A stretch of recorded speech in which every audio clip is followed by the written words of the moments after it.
Ladies and gentlemen, welcome to the Iesf World Esports Championship live from Iasi, Romania!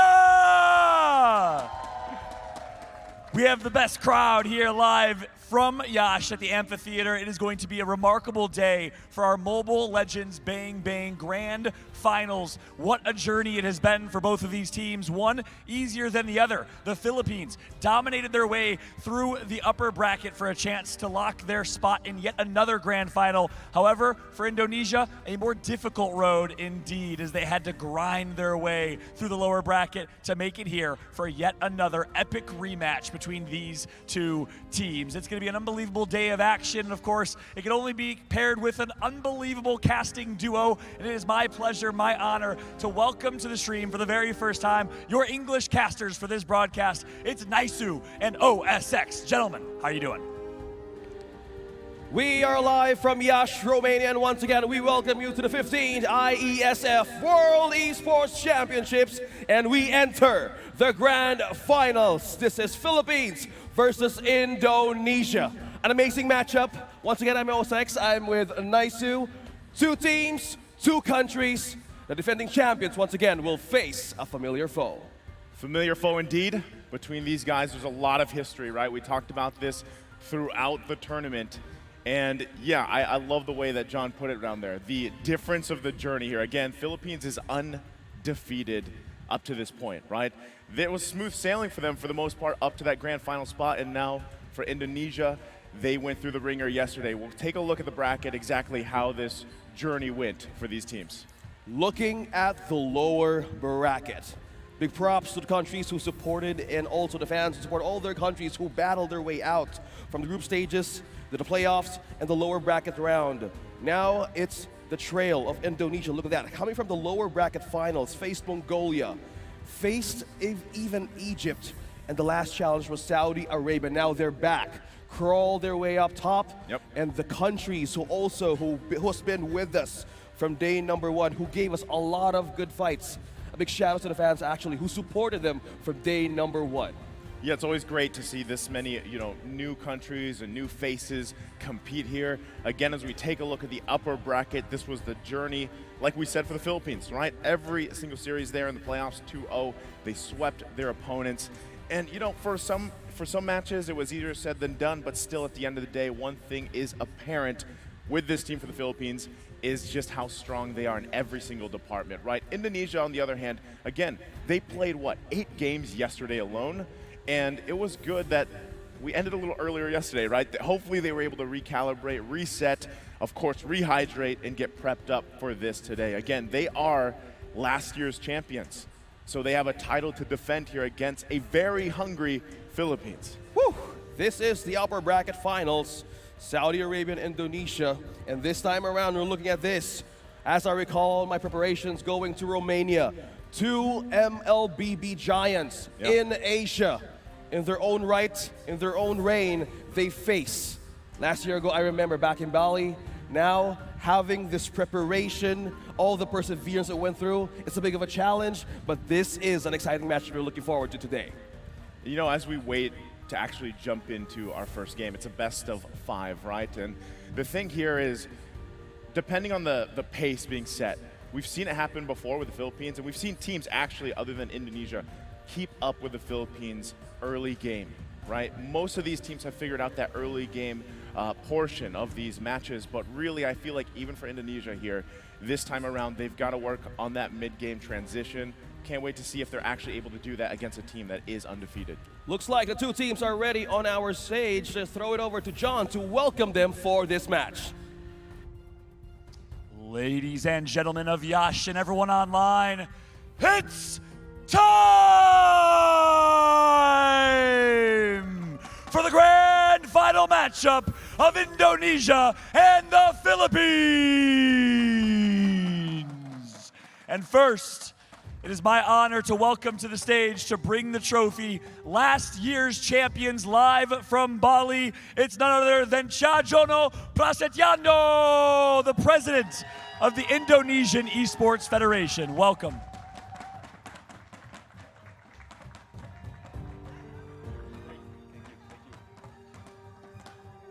And what an honor indeed.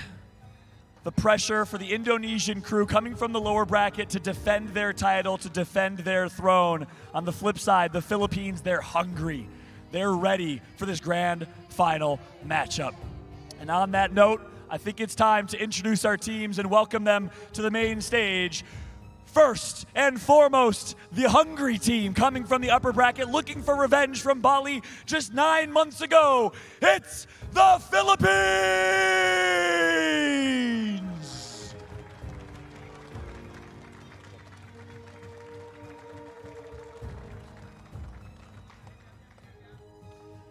I'd love to get some thoughts from anyone on your team in your language. Feel free in your language. Any words for your fans that are watching at home in your language? You can ask in your language. Any words for your fans? Sa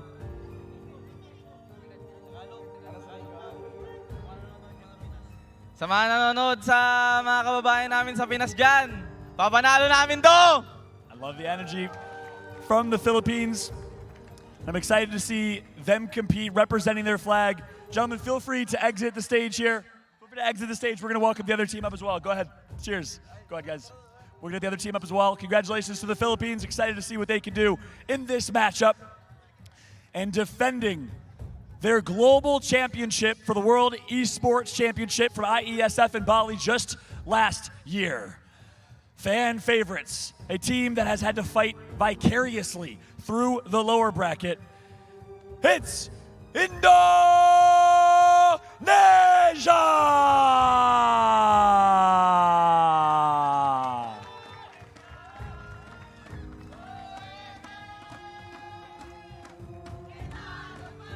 And you hear the crowd react live from Yash, the Indonesian contingent here to support. Then I'm going to ask you again. You had to fight through Mongolia, through Egypt, through Saudi Arabia, through every team to make it here. It's a rematch against the Philippines. Are we going to see the same outcome as last time? No, we will win this time. I love it. They lost to them in the upper bracket. They defeated them in Bali. What has your preparation been like for this competition and for this match? Have you been watching film, and what have you been doing to prepare? We just having fun and enjoy the match. I like that mentality. Another day in the office for Indonesia. Ladies and gentlemen, make some noise one more time for Indonesia. And y'all can exit stage left. Congratulations and good luck as we get ready for this competition. They say legends are not born, they are forged through hours and hours of relentless pursuit of their craft. Well, legends will be continued to be defined today as we have two legendary teams ready to compete in Mobile Legends Bang Bang. That's going to be it for me here on the stage. It is my honor to welcome back our casters, our remarkable casters in every single language. Bring the energy, bring the noise. It's time for our grand finals of Mobile Legends Bang Bang. Take it away. Thank you so much, John. An amazing crowd that we're having it right now coming in our stadium. And this is the great time to be alive. Just imagine two Mlbb giants from the Philippines and Indonesia. Two of the crowd favorites. Great community around the world who's watching us right now and tuning in for this matchup. Amazing time to be alive, guys. Even for me, the greatest moments are about to happen by just looking at even the trophy back on the stage. It's amazing, a sight to see on who's going to get this chance, on who's going to be, again, the champion for this in Yash 2023. That was a huge trophy, right? I wasn't expecting it to be that tall, but that's what they're fighting for. Not only that, but of course the pride to say that they are the champions here. And at the same time, you know, when we saw that interview there with John and the rest of the teams, it was great to see. It looks like Indonesia has rested up. Again, that's, I feel like, what they needed after yesterday, playing 8 games, and now it's come down to this, right? The best of 5 ahead of them for this grand final. Let's take a look at the lineup here specifically for the Philippines. First, we've got in the goal lane, Recutiano, Saison in the jungle, Canon in the XP lane, Archangel in the mid, and Unigo in the roam. Solid lineup. Again, this is a team who, if you look at every single role, every single lane, they're impactful. They're valuable to the team, whether that's from the early to mid to the late game. They're all doing something, right? And so far, that's the reason why teams haven't been able to defeat them. They're undefeated for a reason. So Indonesia, based off what we saw in the upper bracket, those were quick games, man. It was a sweep, 2-0. hopefully they figured something out to handle this. If it's one lane at a time, tackle the plan. Just start with that early game, focus on it, lock it down. We saw Saudi Arabia do that yesterday. They were actually neck and neck with the Philippines, taking those early jungle objectives. Tarzan was doing great, but then it was where it fell apart was that mid-game. So if anyone can do it, it's Indonesia here. Hopefully they have a plan for this matchup. Speaking of matchup, the jungle choices. The jungle here is what we've been seeing and looking at most of the matches from group stages up until this day. Those are the playmakers for these teams. That's the one who sets up the pace. That's one who jumpstarts the engine on how to fuel their own composition. This time around in Saudi Arabia, from Philippines, even from Indonesia, they're similar picks. They're similar in, again, hero pool choices. A lot of ways, a lot of even off-meta picks showing up. But right now on our screen, we have Indonesia. For gold lane, we have Sakin, we have Super Ken in the jungle, we have Cerise on the EXP, Moreno on the mid lane, and Vin for the roam. We've seen how Vin adapted and changes for those roams, who also rely on sustain, have more ways to get support for his team. But one that also stood out here is how Moreno taking more of the vision and even more of the recon that he gives for his team, even on the Novaria, man. We've seen him perform so good just by using this hero.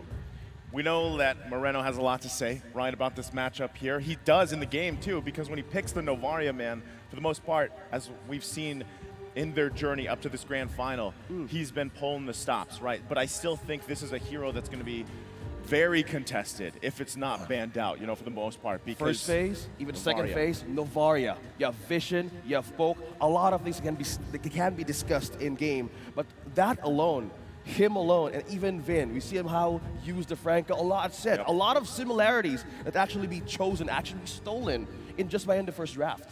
Here's what I'm going to say, you know, based off what we saw from their matchup alone in the upper bracket, biggest thing I think Indonesia needs to do, if we're talking from lane to lane here, is secure Sakin in the gold lane, man. Because how many MVPs did Recutiano have so far? You know, just in the gold lane alone, I think Indonesia wants to be able to give Sakin a hero that either he's going to have a good time farming up early on, or just let him, you know, spend the majority of the early mid-game farming up.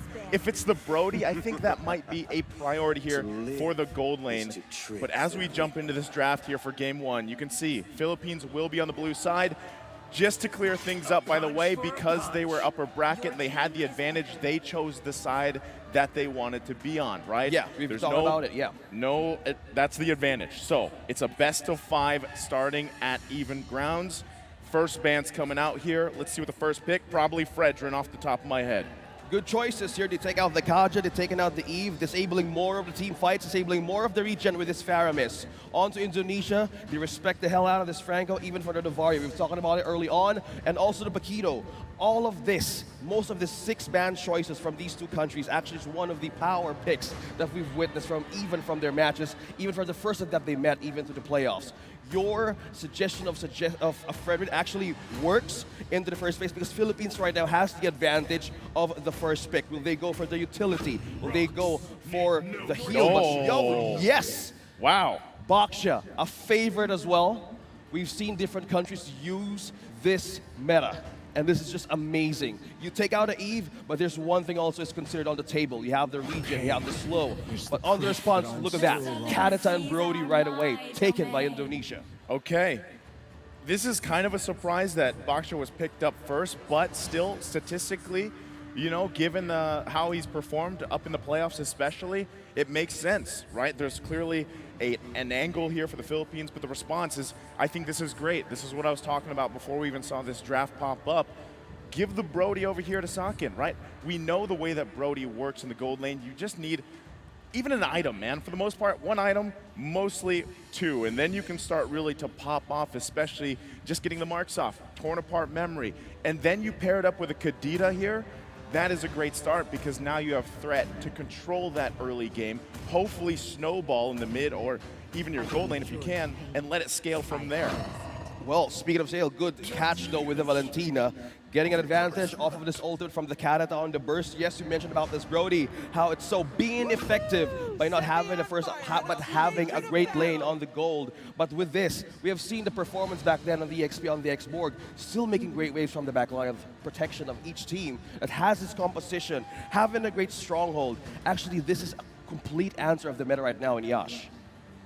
I'm wondering too here, you know, as this is the first phase done, now we go back to banning for the second phase here. Both teams still having 2 to lock down. Now, if we're just looking at the lineup alone, you know, for Philippines, they're covering the bases early on. They've got the jungle. They've got this Valentina to allow them to steal some of these ultimates from Indonesia the way they see fit. It could even be, honestly, Rough Wave's last Insanity is already good, right? If you want to go ahead and take an ultimate, we'll see what is left. My surprise, too, is that, yeah, Novaria hasn't been picked up yet. We'll see what kind of bans that come through. The Angela is there, right? This is another pick, Angela Florin, that has popped up constantly for a lot of these teams wanting to go the sustainability route. And right now, it might be the focus, right? Focus on the roam options for Indonesia, focus on those for the Philippines. Good ban on the Fanny though. With having a sustain, with having a great amount of reach, and even spellbound for this Terizla, you don't want that Fanny just trying to poke and burst you down early game. If you're up against a Baksha, you have more ways to even sustain that. But you don't want that slow. You don't want that delayed progression if you want to get tanky and if you want to have that HP AoE-based damage. So this is covering tracks right now on what is the great counter for their own signature or strong picks. But for the Angela, though, good point on the roamers as well. It's becoming more of an attention. Yeah. What is the roamers of Philippines and Indonesia for this one? They ban out the Clint as a favorite. The High Noon favorite right here in Yash. Even an early game. Yeah, still a great start. Yeah, it is. It's 12. It feels like it. Yeah, it feels like it. With now having banning out the Angela, Philippines had the idea like they might actually put the X-Board onto the EXP, and even Indonesia can take the Lancelot for themselves. That's a good eye ban there for the Lancelot. Solid choices here. And again, I have to correct myself, Novaria was banned out, so that option wasn't available. Now I'm wondering, you know, how we're so used to seeing it picked up. How does that change the course of the game? Fredrin going to be locked in here. Now for Indonesia, great option, right? I would still say you can actually flex these as well. We have seen X-Board go in the jungle before, but most likely, yeah, XP lane to deal with this Terizla here. Fredrin locked in to deal with the Baksha. You have that utility jungler now. And your main focus is to emulate what we saw Saudi Arabia do yesterday, man. Like I said, Tarzan had an amazing experience in the jungle against the Philippines. And if that means taking and contesting those early objectives, like those first turtles that come up, that will give you the great start that you need. So right now, it looks like Indonesia is putting a lot of their cards in the early game burst potential, but also control, right? They need to contest those objectives early on.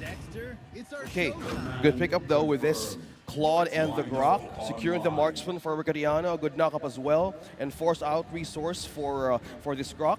This Fredrin though, onto the statistics, back on our stats on how we started in Yash 2023, the blue side, or either the red side, is much more likely as having an increased win rate for this Fredrin. You've mentioned about utility, you mentioned about sustain, and having the burst for this, and first time around, Indonesia brings something out on the table, the Diggy, which is a great hero for their own composition, having the Fred, having the Brody, even for the Karata. You have immunity now for the CCs and ultimates that they can get from Philippines. I would say that's clutch. That's a clutch pick because of the fact that if you just look at the first 3 picks for the Philippines, they're going for CC, right? They're going to go and try to stun, knock people up here, slow them down, but having this Diggy on Vin will alleviate some of that pressure, right, with the Time's Journey. So that is a great final pick here that typically we haven't seen too much of, right? We've seen him banned once, maybe, popped up in the group stage maybe once, but relatively we haven't seen him. Well, now it's game time. Almost in a few seconds, we're about head to the Land of Dawn. This is the grand finals that we're about to witness. A best of 5 today. Once again, it's Philippines versus Indonesia, facing once again in the grand finals of the World Esports Championships. Who is going to take the first point out of this series? Okay. We'll see how they start this game. A lot of the times, like we said, you know, if it's your first time watching Mlbb, early game is, you know, for these first few minutes, you're going to see some poking happening here and there, but really the job, oh man, Chorizo already taking quite a bit of damage. He's going to get hit. Oh, I don't think he's going to survive that. First blood already drawn by the Philippines here. Arcangel with the rotation in response onto the Terizla of Canon. Meanwhile, up top here, Sakin and Vin. We have two roamers, we have two marksmen aiding this gold lane. Onto the visit of Arcangel down bottom actually aided more to decrease the fragile armor of Chorizo right away. This is one thing that you don't want if you're up against a Terizla. You want to have the armor, you want to have that soak. But right now, onto the bottom lane, still the same thing happening. Yeah, still pressure being put on here, right? As I was saying, both teams, another kill in the bottom lane against Chorizo. That is tough. He's now 0-2. I'm getting to the point where I'm trying to say, you know, Philippines might be looking for some pressure to get some resources out. I didn't think 2 kills this early on, leading into that first turtle here. It looks like they want to have a response. Super Ken and Moreno both making their way here. 4 members of Indonesia now focusing on this top side. Archangel here to respond. They can't find anything. And Turtle just coming up here very soon. You can already see Saison getting in position. Now with the delay onto Chorizo onto deaths here. No ultimate available ready for team fights. Saison has good advantage of clearing or getting more of their AoE here, or even the quadrant on how to get this first objective. Meanwhile, we have Super Ken as well, trying to get in for the action. Okay, Super Ken, he wants to fight this with the Retribution. It's going to come down to it. He does grab the turtle, now has to stay alive. Appraiser's Wrath comes through. There's the last Insanity. Super Ken goes down. The Flicker comes out too. Still going to be looking for Saison. A couple hits away. Moreno, can he grab it? He rolls away. Somehow surviving. Chorizo falls again. And Philippines still on the board. Indonesia only able to get the turtle. Okay. They're willing to trade that. Philippines is willing to give up the first turtle up against Indonesia, but in that team fight, they disabled Chorizo right away. But one thing also that was concerned there was how will they sustain the damage? And looking by the items in progress right now, we're looking at 4 tough boots present and warrior boots for the marksman, 4 Ricatiana for the Philippines. On the other hand, if we're looking at the marksman progress right now, Blade of Hephaestus is already present for Brody. You've mentioned it earlier, how is this item pickup is so valuable, even starting early game. I say this time around, Vin could actually have a great rotation once if he gets more vision for his team, especially for a Diggy. He's not letting go of his gold lane just yet because of the pressure that was given down bottom on EXP. Well, again, you know, just given the fact that in the XP lane, that's, at this point, the lane is won, right, for Canon. Going against Chorizo, 0-3 on this X-Borg, who's relatively, you know, gonna have a hard time anyway, it's tough to deal with, you know, and as Canon gets more of these items, hold on to the top side, they already put in the pressure. Super Ken there now to help Vin. Really low here. Archangel might be looking to follow up, not gonna be able to find it though. And you can feel the tension in the top lane, man, right? They're just gonna focus there because, again, that XP lane, they just gotta leave Chorizo here to his biddings at this point, right? Big thing though, even though he's 0-3, Last Insanity still plays a part in a lot of these skirmishes, a lot of these team fights to get them down low, hopefully on the health, and then have some follow-up. Sakin hasn't gone down yet, so he should be able to farm up pretty well on this Brody. Second turtle now up. Okay, second turtle is up. Second objective. Can is looking to poke on Chorizo. All right, they're going to fight for it. Less than half health here. Canon zoning them out the best he can. Unigo holding on a little bit longer. Time Journey comes out as well. Turtle secured by Super Ken again. Gets the objective. Can they get the kill? Rough Waves will not find the connection they're looking for. Archangel using his own last Insanity. Chorizo has to flicker out. Vin's gonna fall. Still looking for a second kill here. One hit away, and they put the pressure once again, but Indonesia grabs the turtle. That is a good distance retreat onto the ultimate that Chorizo was going to give for the side of Philippines. That was a good initiation. That was a clapback. We were expecting more, that he could actually, that Archangel actually would get the ultimate of the Rough Waves. But in the last part that we saw a few seconds ago, he took the ultimate of Chorizo. The complete additional burnout and having on level 7 with being a Valentina is a massive clapback in terms of those skirmishes that you actually could lose up against the composition of Philippines right now. Yeah, it was nice to see that, you know, and still another setup here. They finally get on the board. Unigo gonna fall, but there's the response. They're going back for him. Moreno will fall. Vin has to get out of there. He's got the times journey still. So Indonesia gets on the board here. The kill going over to Moreno, that should help them a little bit, but this early game is definitely a struggle. Meanwhile though, because of this objective taking from Indonesia, they've managed, despite these kills over on the Philippines, they've managed to keep the gold lead relatively okay, right? 1,000 or so gold ahead. Yeah, Moreno was the first down to go after he was using the ultimate, and that was just a go time for Philippines to have a takedown for Indonesia. You mentioned how they're just keeping up with the objectives, they're keeping up with the economy. I said they have the eyes on, or even tabs for how they can get an advantage for Indonesia, even for the items. Philippines is building on the items right now to get a counter. Look at that, Finn flickered out. Flynn's got to flicker out. There's the time journey of their own. Super Ken can't get the Prisoner's Wrath off. He was looking for the kill. Not able to get it because he got stunned, knocked up there. Now the rest, Sakin waiting for the moment. He doesn't have the torn apart memory though just yet. Gonna get these marks off. Moreno going in, finding another kill. The flicker comes through, still on the follow-up. Could be in trouble. Only one down for the Philippines. Make it 2. Double kill for Sakin. Requitiano joining the fight along with Saison. Gonna push them back now. Turtle still going to be worked on by Super Ken. He's not worried about it. That looks like it might be the third one. Waiting for this retribution. He's got it. 3 turtles for Indonesia. And now the junglers just battling it out, but they're back on the board and they swing things in their favor. Moreno on the right target, taking down Unigo first and Cannon, disabling the penalty zone combo, disabling that knock-up, the wall charge, the wall from the initiation once they start to get that turtle. Now looking by the items right here, we're looking at Burst, we're looking at the Elegant Gem also being built up slowly to get his, again, Clock of Destiny. But now with the priority of the Genius Wand, decreases the magic defense of Philippines right now. That's what they keep on bursting over and over again. Wild Charge Flicker combination comes in, but there's 4 members here. Unigo cannot escape that. He knew it. Will fall right in front of the turret.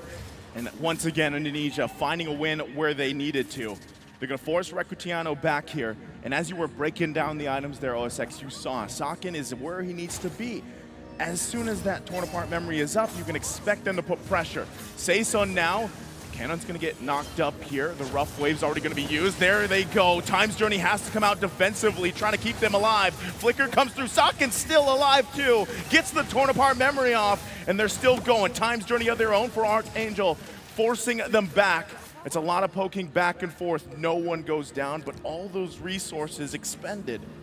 Yeah, good frontline defense. Their 4 members from Indonesia just took a hold and just prevented Philippines from taking down Sakin. He forced out a flicker out of that Brody, but one thing that they're considering here is to lower down the proc of the Blade of Heptasy. So as you all know who's watching us for the first time right here, 2-item pickup of a Brody right now. Having the passive of an ambush amplifies more of the damage if the Brody is not engaged or not being touched by any damage for a few seconds. But that is they're trying to prevent that. So with that, Super Ken is just also just clearing more of the waves here to get more items for Cerezo. Again, he fall down 3 deaths in the early game. He wants to get back up on his feet. And not only that, but that he just picked up the Ice Queen Wand. That's crucial for him, right, on this export pick, because his job is just to slow people down and even get that last Insanity off. He has the Immortality, so he's got a little bit of extra defense here as well. Yeah. They're going to put themselves in a good position here for the Lord. Yeah, speaking of positioning, we have Super Ken and Cerezo zoning out 2, 3. Saison. Moreno, though, he's going to be in for trouble. The splash. There's the last Insanity. They're forcing him back. 2 times Journey's being used here. Lord is still going to be worked on. Super Ken just forcing the Philippines back alongside his teammates here.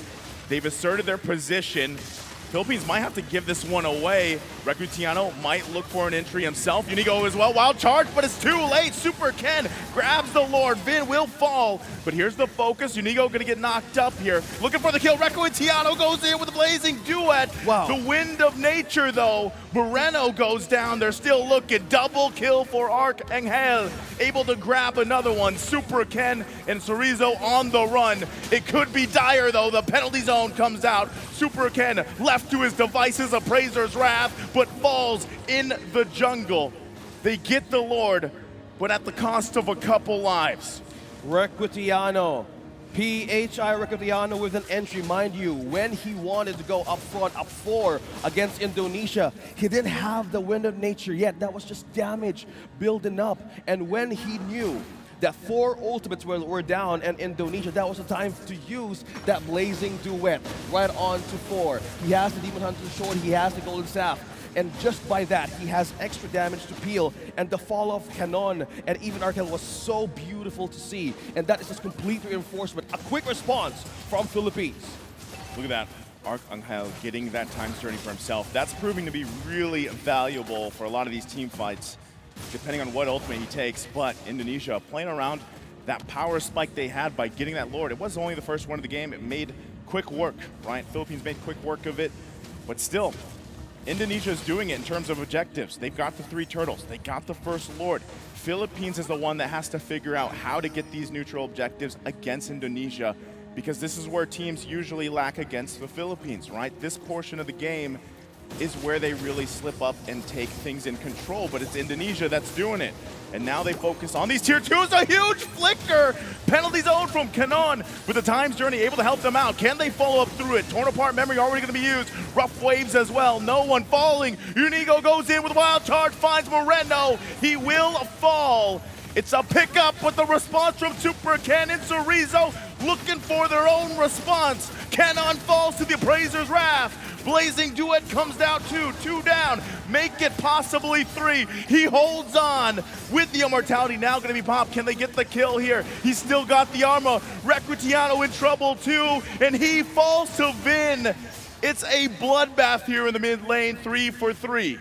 That was a complete tug of war. The disengage, the initiation from Cannon with the flicker and parity zone initiated the go time of Philippines. One thing that they missed there is they were looking for a way to take down Moreno. That was a good wall charge by Unigo, but one thing they also were considering is how do you even catch Shaq? He was all over the distance. He was minding the gap, losing his ultimate at the right time. But one thing they had a way of to have to shut down 3 members of Indonesia. That was a complete disengage, and again, a back and forth. Yeah, it was a bloodbath, man. Completely Mid-lane. disengaging. But now we're boiling down on the second objective of this game. Can I just say, too, great job for Chorizo here. Again, he had a rough early game, 0-3. He's made it back, right? And a lot of times, it's just doing what he's doing. Getting that Ice Queen Wand proc, slowing people down, using Last Insanity. They're going to force Philippines back again for the most part of this Lord take. They're trying to get this one locked down. It's half health. Arcangel with the times journey of his own. Arcangel just completely got the ultimate of the Diggy. Chorizo's ultimate is up, but he has no immortality. Good reset. Okay, there's a reset now on this Lord. I say in team fights advantage, Philippines has a window now to capitalize on, which they have for CC immunity and burst. Keep an eye on the positioning, Recrutiano as well. They're trying to spot him out. He knows what his job is. It's to get a Blazing Duet off on multiple members here of Indonesia, putting the pressure on. But it's not going to happen yet. Saison trying to roll around here. They're not sure if they want to commit to the Lord just yet. It is about a third of the health here. There, Vin's in trouble. There's the Blazing Duet we were just talking about. Vin will fall. What's the response from them? Last Insanity popped as well. Socket in trouble. He goes down. It's a double kill. Both gold laners down here. The response is from Indonesia to keep going. Cannon in trouble. Has the immortality. Will be popped here. And they follow it up with a kill. Unigo can't do anything but watch as he falls. And now it's 2 versus 3. Both junglers still up here. It is crucial. They can still fight with the retribution. Unigo goes in with a wild charge, trying to buy some time, trying to stall out Indonesia from taking this. Rough wave's gonna be utilized here. Saison still being held back. Superkin now starting it up. They're waiting for the team to come up here. Last Insanity once again. Saison will fall, and that means a Lord going in the hands here of Indonesia, unless they can do something about it, but it doesn't look like it. They grab that one. I just got to command Indonesia for that border control. You have Chorizo, you have Vin, and you even have Moreno just looking up avenues on how will Philippines gain an entry on that Lord. Again, that objective, that major objective, going back on this replay, it was a back and forth. Yeah. The positioning of Recrutiano was so crucial by just being in the death push. He managed to get Vin, he managed to get Socket. That was a double for the Federin, gaining more advantage for takedowns. Oh, this is troublesome. They're going to lose the base mid-turret here. Still going to be worked on. Penalty zone is utilized. They're waiting for the damage. Blazing Duet comes through. Is it enough? enough to make them fall here in the jungle. Immortalities, multiple go off here, but Indonesia still fully Chorizo. forced here. Chorizo in trouble, couple hits away. Woo! They force Recutiano back and Unigo falls. Arcangel comes in for a double, still looking for another, Moreno! but Moreno somehow gets away with a sliver of health. Wow. The tug of war continues. 3-man down as well for these two countries. Recutiano really knows how to start a party. That blazing duet going back on this replay once again in this short corner. Vin was trying to get a hold of his own ultimate. They were forced to retreat back in this side corner. This was Unigo can completely shine. He used the wall charge. He proc and forced out something on Super Ken, but most of the members of Indonesia having a slow slither of health as the damage of Recutiano is piercing through in their defenses. But from that moment on, Philippines respected the hell out of the damage, even the defense of their own opponent against Indonesia. Look at the board, 16-16. At the 16.5-minute mark, both these teams giving us a show in Game 1 in this best-of-5 grand final. You can see just how familiar they are with each other here. Yeah, speaking of familiarity, looking at all the items almost locked in, we have two members of Philippines right now who has more sustain. You have Antiquiraz, you have Radiant Armor, sustaining more of the magic damage that Moreno has and always for against Chorizo. Yes, the Ice Queen one for the slow though, but mostly as you can see on our screens, we're looking at three members who actually has more advantage in soaking up team fights. So you have, that's 3 Antiquiraz on our screens. From Vaksha, from Rock, even from Cannon. So more of this could actually initiate the fights, especially that we've seen from early game. You have that Flicker ult combo, you have Wave Sustain, you have Spell Vamp having a present for Cannon. So what they need right now is to see. They need to look at on how Indonesia is rotating because there's only one turret left for Philippines to defend. There's two problems. How do they get to the backline of Indonesia? How do they get to defend this base? But that is the answer. They have a claw. They have more ways to wave clear and also split. Mind you, that is still a threat in the late game. With that, next lore now up here. Indonesia in position. Philippines really has to approach this. As you were saying, OSX, they have the tools they need. And a lot of that is negated just by a time's journey. So you almost have to just overlap things perfectly to get this team fight in your favor, or it comes down to the positioning and the conceal play. Speaking of conceal, in position, 3 members of Philippines right now eyeing on Chorizo. Okay, Recutiano also making his way here. Cannon gonna go in, he jumps in with the penalty zone. Here comes Unigo looking for the wild charge. He has to wait, time's journeys, both teams gonna be used. Recutiano finds the mark on the blazing duet, forcing them back. Chorizo still alive, but in the mid lane, they battle it out. Sakin with a torn apart memory will not find a kill. Philippines stays healthy. Indonesia down 1 member. They can still contest the Lord here. If the Philippines grabs this Lord, they will surely march into the base of Indonesia. This is crucial for them. Yeah, speaking of crucial, that backline entry from Cannon and Unigo is so effective for Recutiano's enters with Blazing Duet. But one thing that they're seeing here, we're seeing on our screens, Vin on this Diggy is giving so much vision for Indonesia right now, even he falls down first. Super Ken getting in position. He knows what he's got to do here. They got to zone him out. Cannon again jumps in with a flicker. Penalty zone. Lord secured for the Philippines. They're turning it around here. Unigo goes in with a wild charge, focusing on Chorizo, but in the backside, Recutiano using that blazing duet, firing off before he has to back out as well. They have the Lord. They can't fall here. Lord already up down the bottom side. Saesun will fall, and Indonesia responds the 1-for-1.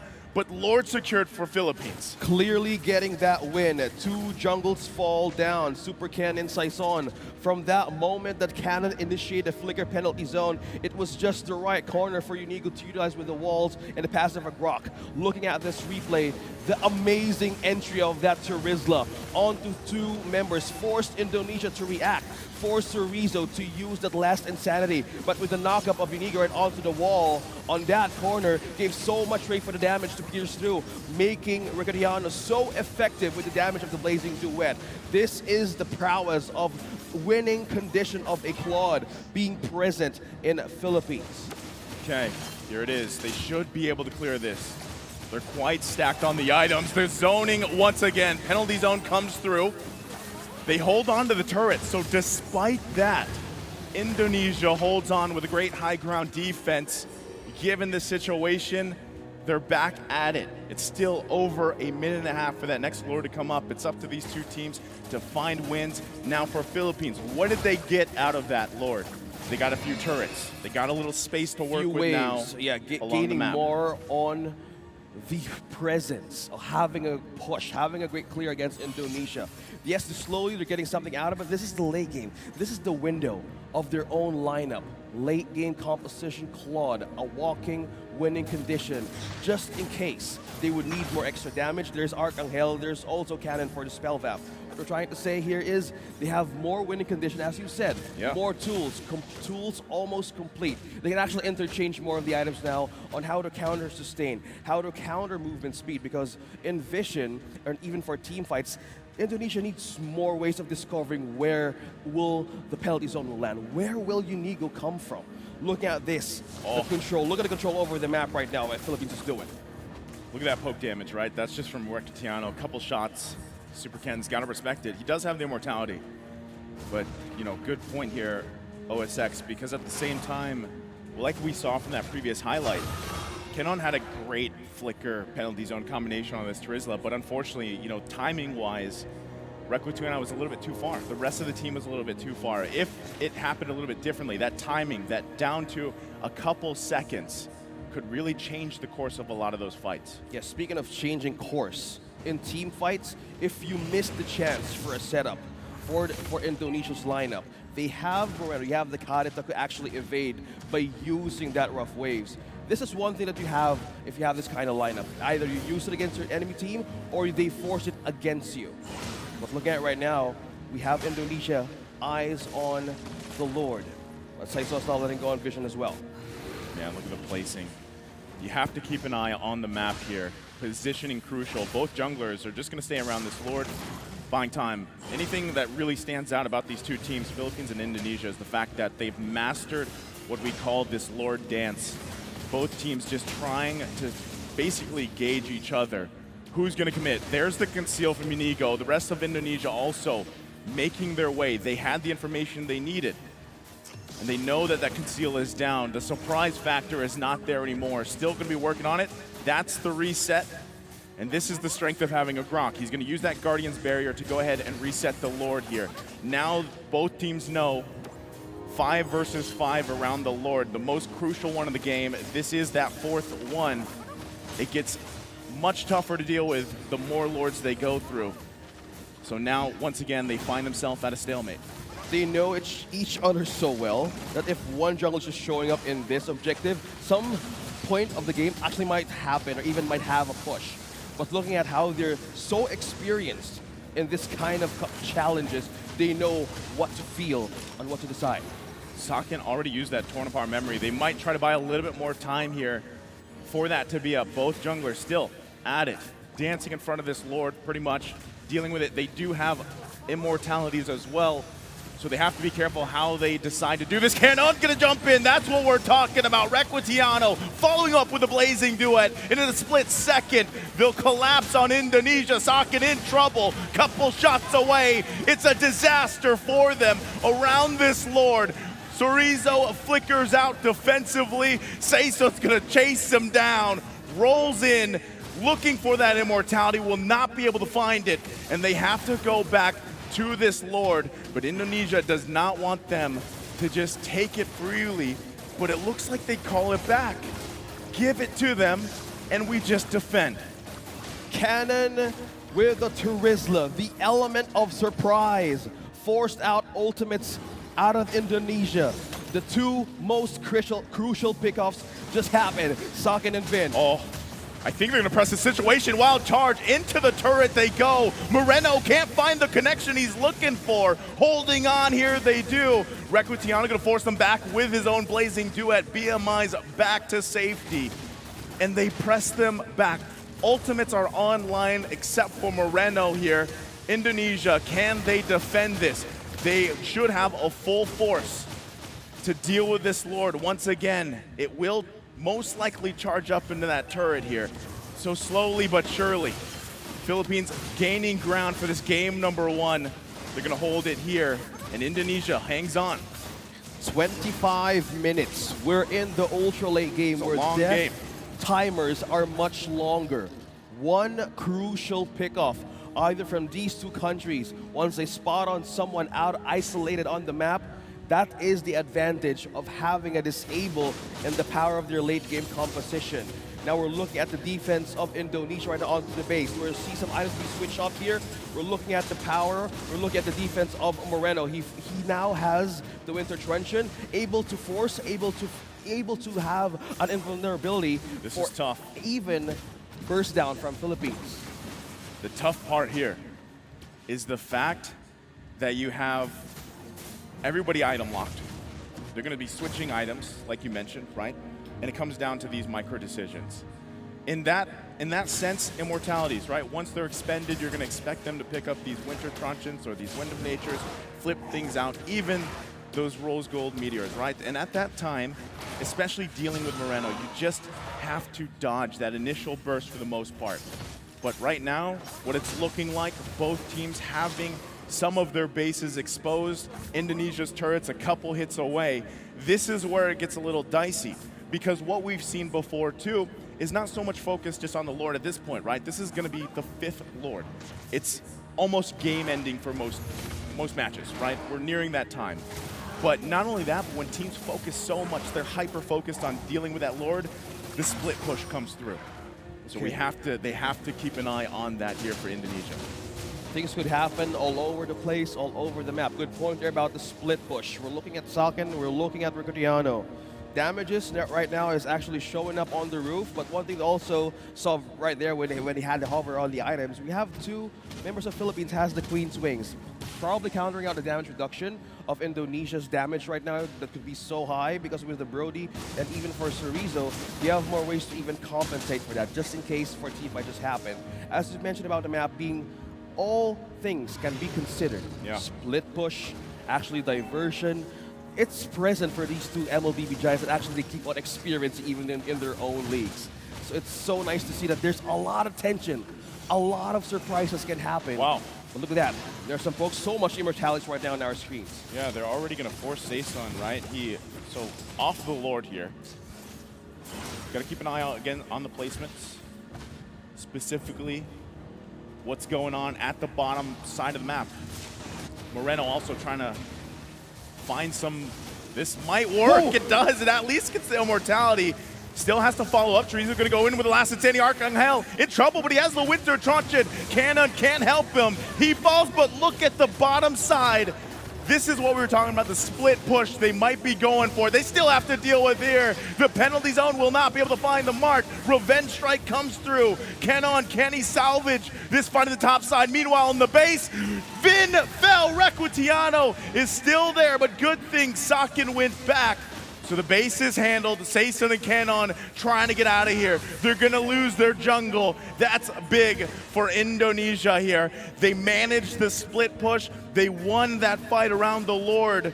And now they can decide, do we go for it? 3 down for the Philippines. 3 crucial takedowns with just the presence of Moreno, Super Cannon, Vin being on the base and being on the side of the Lord. They were able to sustain that burst. They were able to sustain that CC coming in from Cannon, putting the right amount of people with the burst here. Cannon's trying to hold off as well. Cannon trying to buy time. He needs a lot of it. It's him versus the world right now. Unigo up here. He's going to go ahead, try to block some of these minions. Immortality will be popped. Wild charge. He's holding on. He doesn't have it just yet. He cleared the minions though. For now, is it enough time? Archangel now up. Can they defend this by themselves? The base is going to be worked on by Sakin, and it looks like Indonesia will draw first blood in a long game here in a best of 5 against the Philippines. Indonesia giving the Philippines their first defeat in the playoffs. They do it with fashion in the grand finals. That game is so tight that you don't even know what could happen next, but that capitalization on 3 members just by the Lord, They know what could happen with the Claude. They know what could happen. They know what's the capability of Riccatiano. Having his Claude onto this game, have the preparations to this matchup shows how they have eyes on the strong power of Philippines right now. Man, that was an intense match and a long one.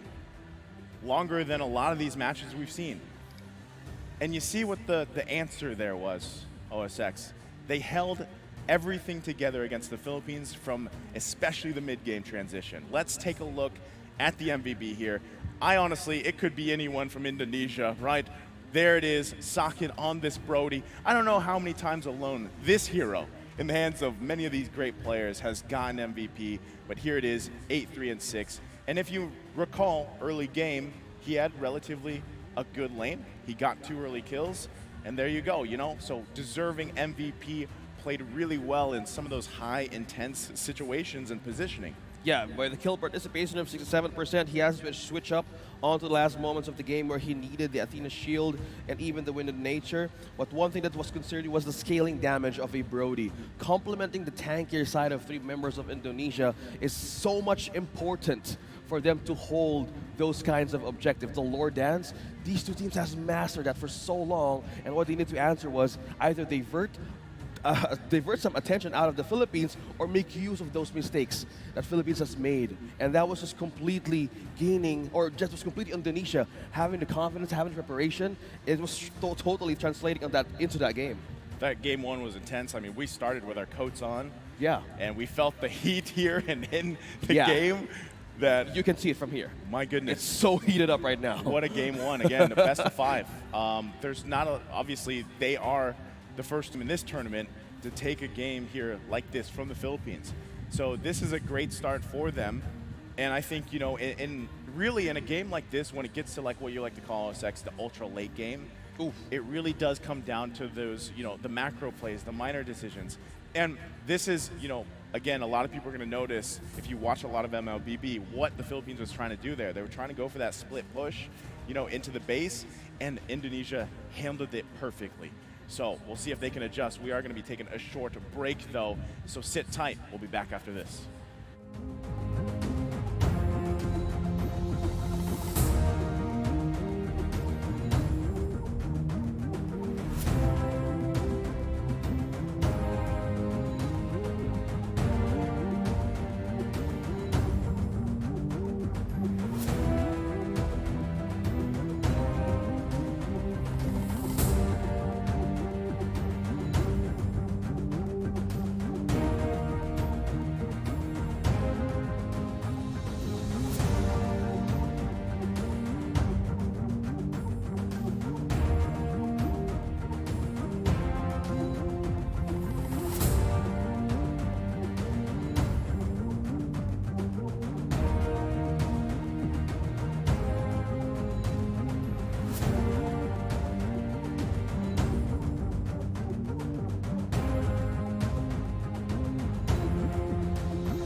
Ladies and gentlemen, welcome back here live from Iasi, Romania.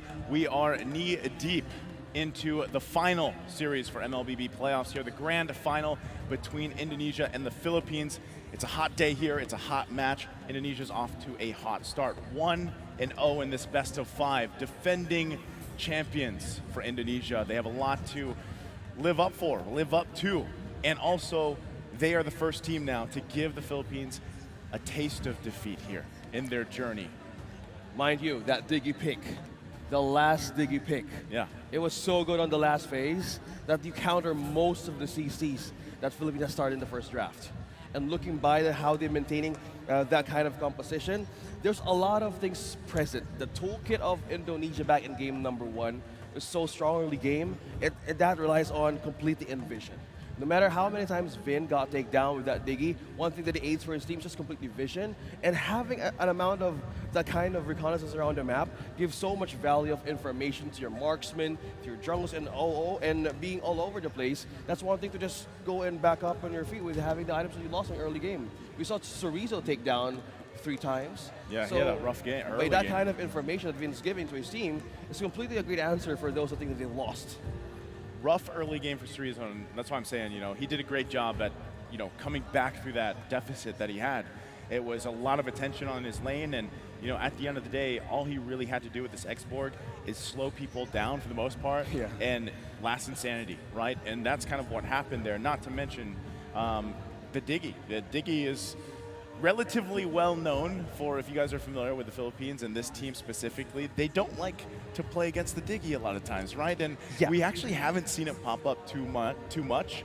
But what you notice too is it then got to a point where it was a challenge, right? When you have Valentina, you're trying to decide what ultimate am I going to take? What ultimate am I going to take? And it gets to a point as the game progresses where it gets even harder to get the ultimate that you want, because again, when you have Valentina, you have to get in a relatively, safe distance or close to the enemy to the ultimate you want to take. Yeah. And if you looked at Indonesia, they just did an amazing job at kind of taking that opportunity away or making it harder for them to get the ultimate they want. That's why we saw a mix, right? Sometimes it was the last insanity that was taken. Sometimes it was the time's journey. Sometimes it was even a rough waves or something, right? Mm-hmm. So that was difficult. Not to mention, on the macro level, great job for Indonesia on dealing with the split push. We've seen so many games end because of a split push, right? Yeah, and the Philippines is a team that's really well known for that. They were aware of that. Even on the second Lord of the game, we were looking at a mirror kind of like feeling. The professional game sense of these players, they know that there was no marksman around that Lord bit, and they were just seeing Saison, and on the other hand, they're just seeing the jungle of Indonesia. 2 of the marksmen, even the roam, was also up top. They were also wary of the threat of having a split push by having this kinds of marksmen present in their composition, and they know what could actually happen. By this, a lot of strategies could actually be tested. Yeah. What could be the answer for these kinds of diversions, these kinds of drive all around from burst, from knockup? And good point that you mentioned about the ultimates being sold and having a Valentina. Yes, it's an advantage, but most of that part, you're pressured to even either pick what is the most valuable for your team. Yeah, that's the hard part. It's like a mini game in itself. I know. It's like screwing up with your mind. Like, what ultimate am I gonna put? Because in the late game, even the Diggy, man, I will just want to point again. Even the Diggy falls down. It's just complete having a great vision. For me, it's kind of like a buff. Like, okay, I'm down. I'm giving a vision as well. Yeah. And for all we know, a lot of 3 players from Indonesia there were so tanky they could sustain even the spell vamp. And even the damage reduction from the Queen Swings was totally countered.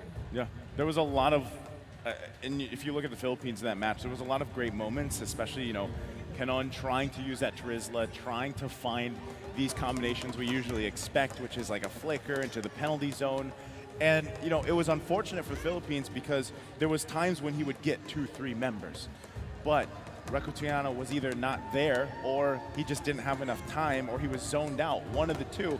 And I feel like, regardless, that's what makes this X-Borg so strong, is because when you think about it, it's a natural instinct. You see a last insanity come towards your team, you disperse, right? And it makes it much harder because then you have to come through with a different angle. Again, if we look at that draft, That priority pick also on the blue side for the Philippines was the Baksha there, right? So now that they're going to be switching sides, how does that change this dynamic of Game 2's draft? That was a good point, Mr. Rezabek, because in that kind of situation in team fights, you mentioned about the X-Borg, there's something in your head. At some point, last insanity may be used against you. I call it like a tug of war in team fights because there was a lot of disengage. They were minding the gaps so well to the point that they don't want to be taken down. And the most two crucial pickups that happened like 22 minutes into the game was so effective that you have a way of like trimming down the damage potential of these two compositions. And that's one thing that is just so important, having the right targets and having the right amount of defense. But to the point that it's the ultra late game. It could be anybody's game, but the problem is they have more bursts, they have more sustain to counter the damage potential of the winning condition of Philippines. Okay, so we've pretty much broken down how that game one kind of unfolded, right? And now you kind of have to wonder as they get prepped up for this draft for Game 2, which we should be in shortly, approach-wise, right? Philippines, let's talk about them because they're down 1 point in this series. Philippines necessarily, again, it's foundation for them, just like it is for Indonesia. They're going to want to secure that early game, the jungle rotations really well. The difference here, too, is you know how the Philippines, the previous game, really put a focus on the XP. They shut it down. If they do something similar to that, they have to be able to, of course, transition, respond really well. The hard part for the Philippines the previous game, again, was the turtles. For the most part, it was Indonesia that really played well around the turtle takes early on. They were forcing the Philippines out of the area so that they had to respond on, or basically be reactive to Indonesia, right? So this is, they kind of took a page out of, it's their book, but also what we saw Tarzan do from Saudi Arabia so well. Again, for the most part, Tarzan was getting, 3 for 3 on the turtles early on against the Philippines. That's a good point. Philippines focus on the EXP. They have the Terizla. In the first day of the playoffs, he was ranking 1 on our statistics. And mind you, when the days just went through, he went from like rank 23, 25. And most of the things that's prioritized here on the EXP lane, it's the Uranus, a Faramis, or even a Lapu-Lapu. So this time around in game number 2, we could either see a switch up, we could either see a different one from the book. As you've mentioned, they could either use something different in this kind of threat. Okay, so here we go, right? Game 2 draft. Indonesia now on the blue side. They're going to get the priority pick. Philippines on the red. The bans here too, it's a little bit different, right, from what we've seen at least here and there. The Brody's actually going to be banned out. First thing on his mind. Yeah, because I don't know, he's got to be pretty high up there in terms of gold laner statistics for this tournament for Iesf WEC. We've seen so many great performances on Brody. Also, even though they had just used it, they decide to ban out this Kadita as well. Let's Respect see what the last, also for Archangel's hero. Let's see what the last ban for the Philippines is. Okay, they ban out the Eve, they ban out the Paquito. So mostly the Joy was not a good option for most of the teams. Yeah, most teams. But I believe just either just let it go. It could work for and either of pretend these teams. that here doesn't exist. I mean, they could make it work. Again, like, just, See? historically. Just don't mind the Joy. Historically, Joy, didn't work out very well, especially, it was Indonesia that actually drafted it, but a couple times I think it was for Super Ken in the jungle, but instead they just opt for Novaria, who is open. And, even before we started the series here, OSX, the Novaria is a signature pick, I would say. That almost all teams, but Indonesia specifically and the Philippines, they love this pick. So if it's left open, you're safe to take it because not only do you have some flexibility with it, you don't necessarily have to play it in the mid lane. We have seen teams play it as a roam, which could work. Now, are we expecting, Vin to play this? Not so much, right? But still, it's a possibility, and it's something that the Philippines has to consider here. You know what's a possibility? An assassin first pick. For Philippines? They could do it, but they're still sticking with Terizla. But okay, still the same thing. First two that we've seen for game number 1, Claude and the Terizla. I always have a thing on my head because in the game number 1 they banned out more the assassin picks, and mostly they don't want that kind of a burst damage that they can receive early game. There was a spec coming in from Indonesia that they wanted to see the draft from game number 1, but this is a good one for Philippines. You have taken out, they've taken the Terizla with them, taken the Claude once again, and pairing it up. This actually could have an advantage if they use or have the Valentina on their side. Just having a great of a counter of using an ultimate out of Indonesia. We'll see if they, if they want to go that route, if they want to lock that in. It's almost something that we typically see. Again, like mid lane for the most part, that's where you see the most consistency in terms of hero picks, right? And now we'll have to kind of ponder exactly what they want to do facing off in the mid lane. But meanwhile, Indonesia, let's talk about the Baksha, the Beatrix. Baksha, solid choice. Again, you're looking for that mobility. You have this built-in passive with you as well to not only be quite tanky, but also to deal with some of the regeneration coming out, the sustainability from the Philippines. And Beatrix, just one of those marksmen that fits the bill for anything, right? She literally has a gun for every situation, and that's the way that her kit works. You can just pick a gun for, if you want to do solid single target damage, AoE damage, and really covering fire for your team. You know what's a good AoE? What is? Farsa could show up here. For Philippines. Yeah. If you're up against a Beatrix, that's a great counter on how to just reach the back line and force something out of Indonesia. Will they consider the Valentina or even the Farsa, though? Because they have the XP, they have the marksman. There you go! You're doing great. Yeah, man. So that's a great counter there, as we see. So that's a good. You have the AoE. Isn't it only the Philippines that has picked up the Farsa? I Yeah, think so, only like, for through the Arcangel. playoffs, right? Yeah. So, good choice, good call.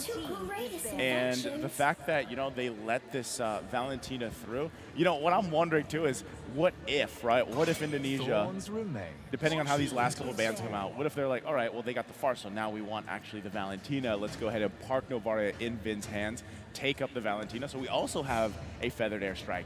Now it's even worse, right? Because you're dealing with artillery, you're dealing with poke.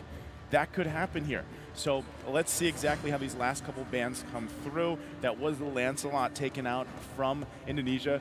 Great choice because the jungle for Philippines is not up yet. And if you remember, back on day 2, I think it was, Philippines played this Lancelot with the Impure Rage emblem, and that was it was a great way to play it, right? It's a different factor than the killing spree which we usually see. So solid choice there. Last ban from the Philippines is going to be that Export.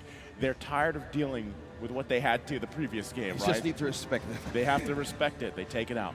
Okay, we have the XP lane ban, also the Angela. They were kind of sensing it. Indonesia sensing it, like the ban of the Angela, they might go for a sustain. But one thing that we can actually see, the assassin. I was kind of feeling it. I was kind of feeling that either Philippines would prioritize on that, but it was mostly onto the XP, as you've mentioned early on. So no assassins. What's good here for Philippines as well, they can actually take the Fredrin again. Good pair with the Terizla, good pair, and also a counter for the Beatrix. I say it's still a good pick. Fredrin for Philippines. You have the taunt, you have the tankiness. It's kind of like it's usually what teams just go when they're against Baksha, Yeah, but not regularly on the second phase. Yeah. On the picking. Well, we've seen it maybe a couple times, but if you want to be a little risky, again, you're down just 1-0 in the series, you still have plenty of time. Do you want to go with that risk reward? You could pick up a assassin in the jungle if you really want to, if you really want to compete that way. But they don't do it. They pick up the Fredrin. They opt for that utility, that safety. Again, you're up against a Baksha. The downside of assassins into a Baksha especially is obviously it's going to be really difficult for you to have some of those prolonged Lord fights or even turtle fights early on, right? Because you'll easily get whittled down. So a solid choice here. Let's see what the answer is from Indonesia. Like we said, we still have to see exactly where this Novaria is fitting in. We already have the jungle, we already have the gold lane. We need the XP and the roam or mid option for Indonesia. If they end up picking up the Valentina, that will be an interesting composition that we've seen actually work really well before. Plus Glue is good though. Glue for the XP lane. Glue for the XP for Indonesia is still good, but they go for the Minotaur. Okay, knock up, you have a disable for the Claude. Trying to get the precision, but okay, different way. We have EXP this is Rock. that lineup I was telling you about, OSX. The tanky boys. The beefy boys, like this is it, right? Because beefy boys and a cow. Well, literally, yes. There is a... We're in Yash. Yes, and here's the thing. We only saw Minotaur once, I think it was, which was yesterday in the hands of Maro, right? And we did not get to see how useful a Minotaur could be because, yeah, he had some great, setups, flicker-ins with the Minoan Fury, but at that point when they were utilizing it, there was no follow-up, right? But this time, it's in the hands here of once again, some of the best players in the world, if not the best. So now, how does this get rounded out from the Philippines? Atlas. Yeah, they might want to go with something also tankier here to help them round this out. Wow, not what I was expecting. They go with a Rome Valier. There's two mages. Interesting. Okay, yeah, disable. You have a complete debuff. You have a complete pushback on this cow, on this Minotaur, and also for the Grok. Even for the boxers, there's a lot of ways to secure the board, because that was the problem in game number 1. Yeah. How do you protect that? How do you have the border control if you're up against a lineup that's so strong on damage that is building up on the late game? I think this is a good path for Philippines. Yeah. And it's having a good jump start for the early game. Paired with Farsa, paired with Valier, I think that's good. The only thing that, Valier is great because of just the way that his kit works, his mechanics. He's throwing fireballs. You land a couple in a row, you get a stun off, you can push the enemy team back. And, you really have to be on point for the most part with your fireballs and everything. But also, once that kit is up, you're kind of just running around for the most part, right? So really has to scale into this game. Yeah, Valier in a way is a point. little bit of a risky choice, but we'll find out, right? We are going to get a little bit longer here to talk about this because Valier is not typically a hero you see pop up. Usually teams do like to pick this up though if they're dealing even with a Terizla, for example, because of the animation with the penalty zone is so like slow motion that he just torrents them away, pushes the them heavy away. hammer. For a reason. If you break down the animation of the reason, you just need to make that surprise. Yeah. That is always about the flicker combo that you were mentioning, because if that flicker is gone, you lose the element. You lose the surprise. Yeah, the element of surprise, Either right? you use your swinging hammer to just use it for either evade or escape, or even poke down the members of the enemy. But just having the right amount of burst, who's actually or can be a great way of a strength in surprises. Well, Canon's doing great work with that. So let's just hand it to him. We're looking over the same 2 picks from Philippines, and for the side, as you said, of Indonesia, Beefy Boys. Yeah, this is going to be. Sustain. It's going to be hard though, man, because if you just again looking at that lineup, right? Not only the fact that Indonesia's lineup is very tanky, very durable. The same can be said for the Philippines to an extent, right? Having this Fredra and having this Terizla, but really that's it. On the other side, Indonesia, not only are they going to be able to peel, they can peel easily for that Beatrix, for Sakin here, but they have multiple options to initiate these fights if they want to, right? So if you're really worried here about that CC setup potential, it's the Philippines because of, again, you have a wild charge to work against from Indonesia. You just have Baksha rolling around, looking for sandwich plays, and that's what they usually do. Teams that pick up Baksha early on, not only are they focused on obviously getting the objectives and whatnot, but it's to put pressure in these lanes, top, bottom, sandwich them into a turret, and then usually pick up a kill, right?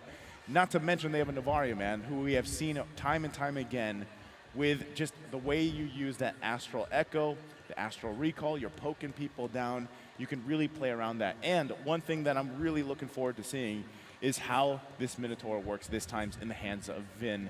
Because, like I said, we saw it once yesterday. Didn't work out, right? It was there in essence, but the follow-up wasn't there. Yeah, follow-up. I think now they have great answers for this Minotaur. You have more ways to actually hit those even pixels for the knockoff for the Minoan Fury with the aid of the Astral Recall and Astral Echo. But if you're talking about how will they deplete down the defenses of Indonesia's lineup right now, having the Baksha, the Grok, even the Minotaur, I think it all boils down how will the progress of the 2 mage heroes of Philippines will do in early game. You have the poke of the Feather Airstrike hitting level 4. Yeah. And with this Valier alone, you can actually visit more of the lanes, you actually get more vision, and you have more advantage of disabling once you get the pass or you got hit of one of the ultimates. Well, we're jumping back into the game here. Ladies and gentlemen, welcome. Game number 2. Indonesia drawing first blood in this grand final best of 5. Can the Philippines even it out? You're going to see them really trying to put pressure here early on, utilizing this Valier pick. That's what you see Unigo doing here. He has to be landing these fireballs and everything else. But at the same time, you have a couple defenses, right? And you are quite squishy. You can see it right here, already half health. He's got to be careful.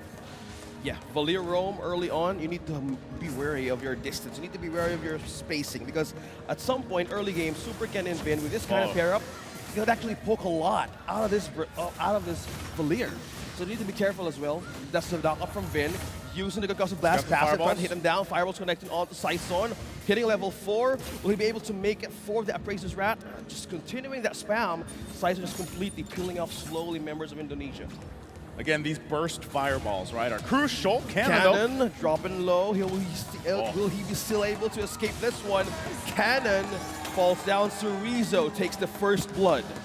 Man, it's a revenge, right? It's Cerezo getting the first blood here in that XP lane, dealing with Cannon on this Terizla.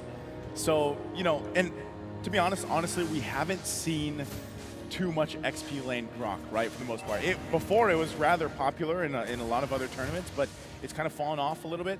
We're going to take a look at the replay here. This is kind of how it started again. That's just his death, but it was a well-played maneuver from Indonesia. Now with the first turtle up. Looks like Vin going to be caught up by the stunt. Now with the Astro Recall being placed, Arcangel secures the kill with a fellow airstrike. Unigo trying to hold in with the border. With the reason of the turtle here, Philippines is looking forward more securely or securing the first objective of this game by just getting that purple out. Both these gold laners gonna pretty much size each other up in this early game. Turtle's still gonna be worked on here, right? It looks like Philippines wants to go for it, but the response from Indonesia. Cannon dropping down low on HP. There's some knock up onto the follow-up of Cerezo's wild charge. Two-man bouncing off on the air. Vin takes down one. Indonesia completely bouncing back with his skirmish. Super Cannon Cerezo takes down Saison. Follow-up here with a fair strike for Arcangel. Will make it through the peel. Completely getting that objective. Indonesia winning that team fight. Yeah, so again, it's still relatively even, right? But Turtle was secured there by Super Ken. He's been pretty on point for these objectives early on. Great initiation. You know, even Cerezo using that wild charge. Great Appraiser's Wrath response, but you can see there's a lack of damage right now.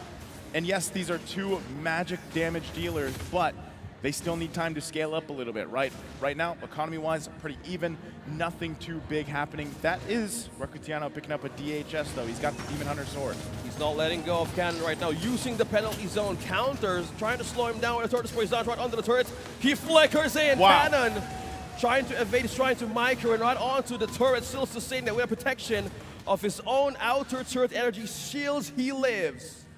Okay, again, you can see the focus on these XP lanes, right? They want to slow them down as much as possible. And that's the great thing about, anyway, Terizla, right? This XP lane is because of his passive, the Body of Smith. When he gets lower, right, he gets a little more tankier. It's harder to kill him. And at the same time, he's got Brave Smite, the emblem there that lets him, when he uses his abilities, he gains some health back. So that's what's making it so hard for them to capitalize on that kill in the bottom lane. So as we see Indonesia put pressure there, for how long though, right? How long can they continue to put that? Because at the end of the day, Cannon, just like Cerezo previously, even if you start out slow, at some point, mid-game, late game, your job is literally to be a front man and also hopefully land those penalty zones. But you can still see pressure being put here on Cannon. Eyes on XP, Cerezo and Ken. Super Ken just poking out Cannon to just go out of the own turret. Now second turtle is up though. Astro Recall and Echo connecting to Saison and Unigo. Indonesia's present as well. Finn trying to use and utilize more of some knockups. Saison has been disabled, but Finn as well trying to hold on with a follow-up cannon here in Cerezo. Trying to eye on taking this one. Moreno though trying to walk in from behind. Arcangel still spamming all the way. Looking that damage coming from that Appraiser's Wrath. Saison secures the kill. Okay, a response for that, but still giving up these turtles here, or at least being taken from under their noses. Indonesia doing a great job securing early objectives. Can they maintain it? Gold, economy-wise, pretty even. Interesting pickup too for Cerezo, picking up that Sea Halberd already this early on. That was his first item that he rushed here. So his job is literally to reduce some of that sustainability, some of that healing that's going on for the Philippines here. And they're off to a good start on countering some of that. Now Philippines, on the other hand, you know, neither team has a turret down just yet. Next big objective is that turtle about a minute away here. things will start to fall into place because both these fights now have been 4 versus 4, right? The gold laners haven't been there. They've been farming up. Unigo. Wow. Saken secures the kill. The advantage, half HP on to Riccatiano, using that blazing duet to escape. Now Chorizo with a follow-up and the taking of the kill. Chorizo now being being bursted down by Arcangel, trying to get revenge out of the kill out of Riccatiano and Unigo. Now they're forced to clear more of the waves. They're forced to answer more and taking more turrets slowly out of Indonesia. So with that, they're able to grab a good play on the top side. Philippines might be looking to make a response though, right? They have to. This is also a big item pickup for Unigo. At this point, almost 7 minutes into the game, it's getting crucial. These first and second items. Look at this as the replay. The shot lined up from Saken, able to get the kill. That's what I was talking about. And then keep an eye on Chorizo here. Comes in with a great wild charge, flicker combination. Great setup, top side. So now, third turtle is up for the game. Do both teams go at this 5 versus 5, or they keep doing it with just part of their lineup? Here they go. Arcangel and half an HP knock-up coming in from Vin. Now being bursted, the Arcangel uses his own passive to escape that Wrath, but Saison though, looking for a way to take him down Vin. Now looking for an avenue. Super Ken being trapped in for Chorizo, can't do much. Now with the damage, all just checking, just to take down Super Ken. Riccatiano secures the kill. That was 4 from Philippines, trying to take him down. Tough to deal with there, right? But Philippines at least gets themselves a turtle. So it's not a clean sweep for the Turtles. For Indonesia, they have some fight in them, right? That's why I was saying a lot of these items that are being picked up now at this point in the game are crucial. They'll turn the tide of some of these early skirmishes going on. Even if we take a look at this, right?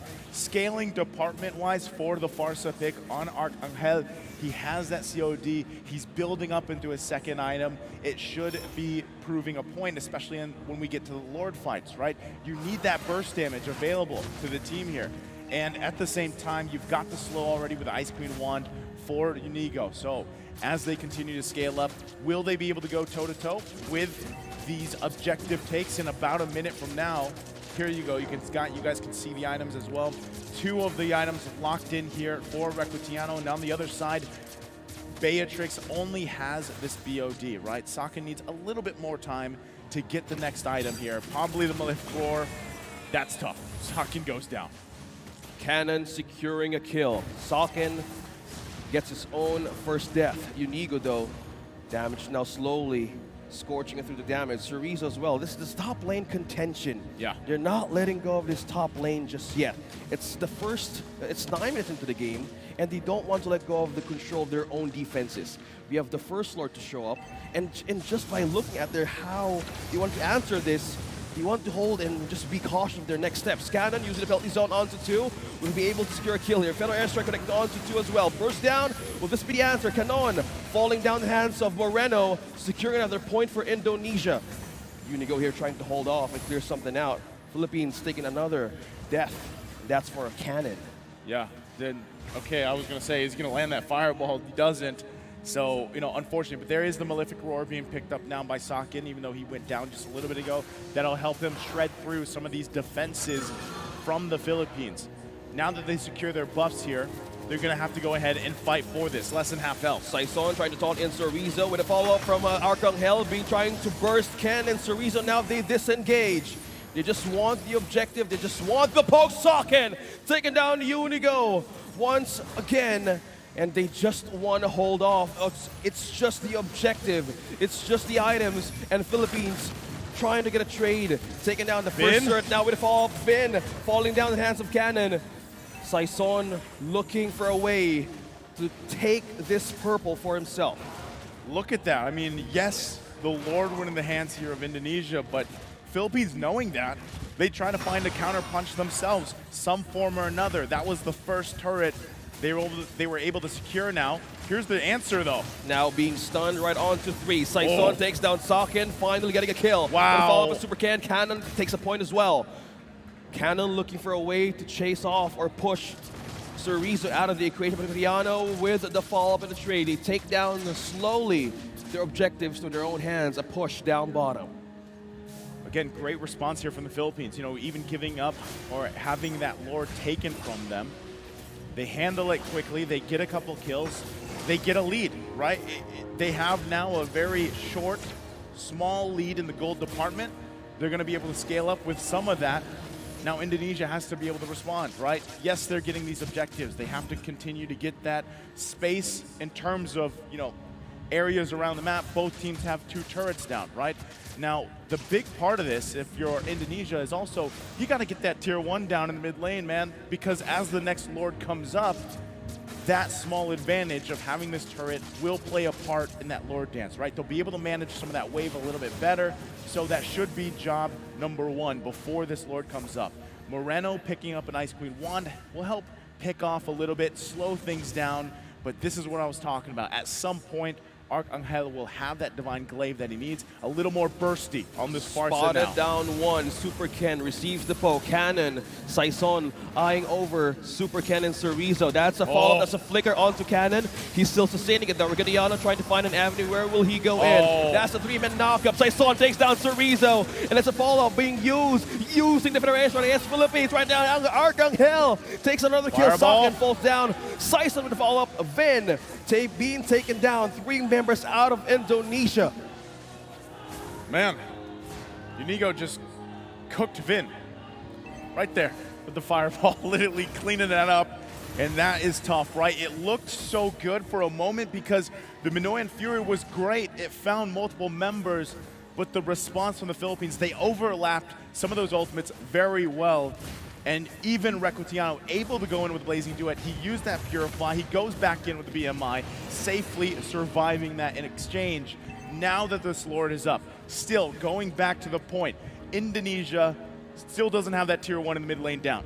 This makes it a little bit harder dealing with this space to work with, right? You're going to see them bunch up here. They have to get this information, but it's quickly taken down. Regadiano trying to poke down Super Ken. His health is dropping by the second. Now Cannon secures another knockup, being taunted by Saison. Now Super Ken falls down, follow-up of Cannon. Vin in now trouble. Vin being in trouble. Appraiser's Rod connected to the damage. Saison takes down Vin. 2-member down on the Lord and the push in the mid. Philippines slowly getting a grip on the push and slowly eyeing on the base of Indonesia. Again, a win there for the Philippines, furthering that gold lead. They might just look to push it in here.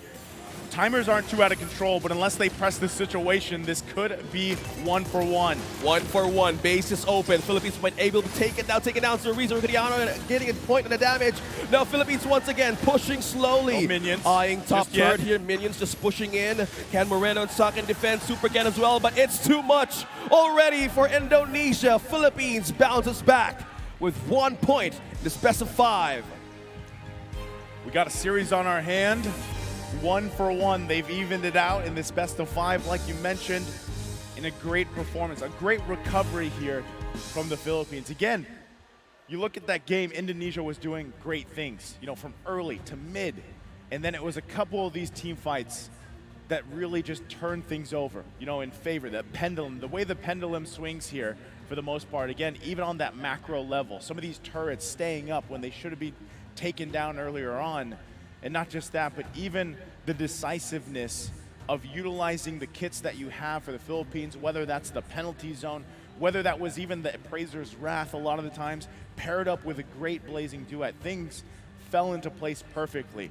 And it's unfortunate because I love seeing the Minotaur here, man. I did. It's the second time we've seen him in the playoffs, and it's the second time we've seen this pick loose. And it's not that it's even bad. It's just unfortunate because you get that Minoan Fury off. You got a little bit of sustain for your team, you know. Yeah. CC potential was great too because you had Cerezo on the Grok, but still, when it came down to it, it was just not enough. You know, I mean, even the time-wise for the gold laner matchups, it just wasn't enough just yet.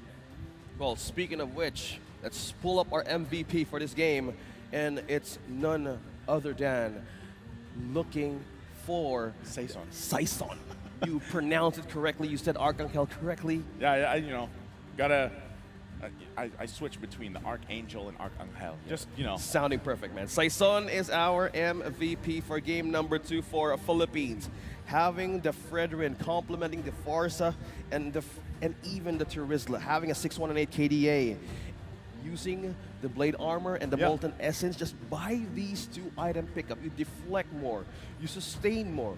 And with this passive and courage, of having the tough boots for your early game start is giving your team so much advantage in team fights, in initiations, even in engages. Yeah, and you know, it wasn't even just like, it's crazy that he does get this MVP here. It's good. It's a huge statement because, again, Fredrin is not your typical, you know, like when you think of MVPs from winning teams, Fredrin, I would say, rarely gets it, right? There are times, again, where Fredrins pop off. They go like Assassin Fredrin or Psycho Fredrin. XP Fredrin, yeah. Yeah, this one was more like, again, the utility of this, because if you remember, he lost those first 2 turtles, right? It wasn't there, but the fact that you have a ton of CC alone, taunts, knockups, and then the Appraiser's Wrath, I think that's what really stuck out here was the timing on the Appraiser's Wrath, you know, for a lot of times, because it just blanketed a ton of damage. And again, I think Valier, too, on top of it, really helped this whole lineup work, right? We don't see Valier much, but because of the way he works with the burst fireball mechanics, getting the stuns off, and able to, in a way, for your whole team, you know, not just for yourself, you can searing torrent people away, the opponents away, keeping a peel, you know, option for your team, worked out really well. I just think that Valier still, it's a great pick, but it's not something you're going to continuously see like pop up. It was almost like that Diggy, He got right? shut down early game. Yeah, he had some trouble. What more so, the most important thing is just having the toolkit with you. Right. The Vengeance Flame, even as I said, the Searing Torrent. Just by the passive alone, you can complement so many hits for the Farsa. As Archangel builds up for this first and second item, it's completely using the Lethal Ignition's proc. That's just complete magic damage, and some of the players back then are even forced to even build up with the defense for magic. They had to, because not only that, but you had a Farsa across from you too, and you saw that before that game ended. Yeah. That Divine Glaive was like just picked up, so if we even extended that game further, you know, that's more magic damage, that's more burst potential, right? So again, great series so far. It's 1 for 1. We're going to be taking a short break, let the players reset, and we'll be back after this.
And we are back in this best of 5. It's 1-1, Philippines versus Indonesia, and this is still the grand finals of MLBB right here in Iasi, Romania, the World Esports Championships 2023.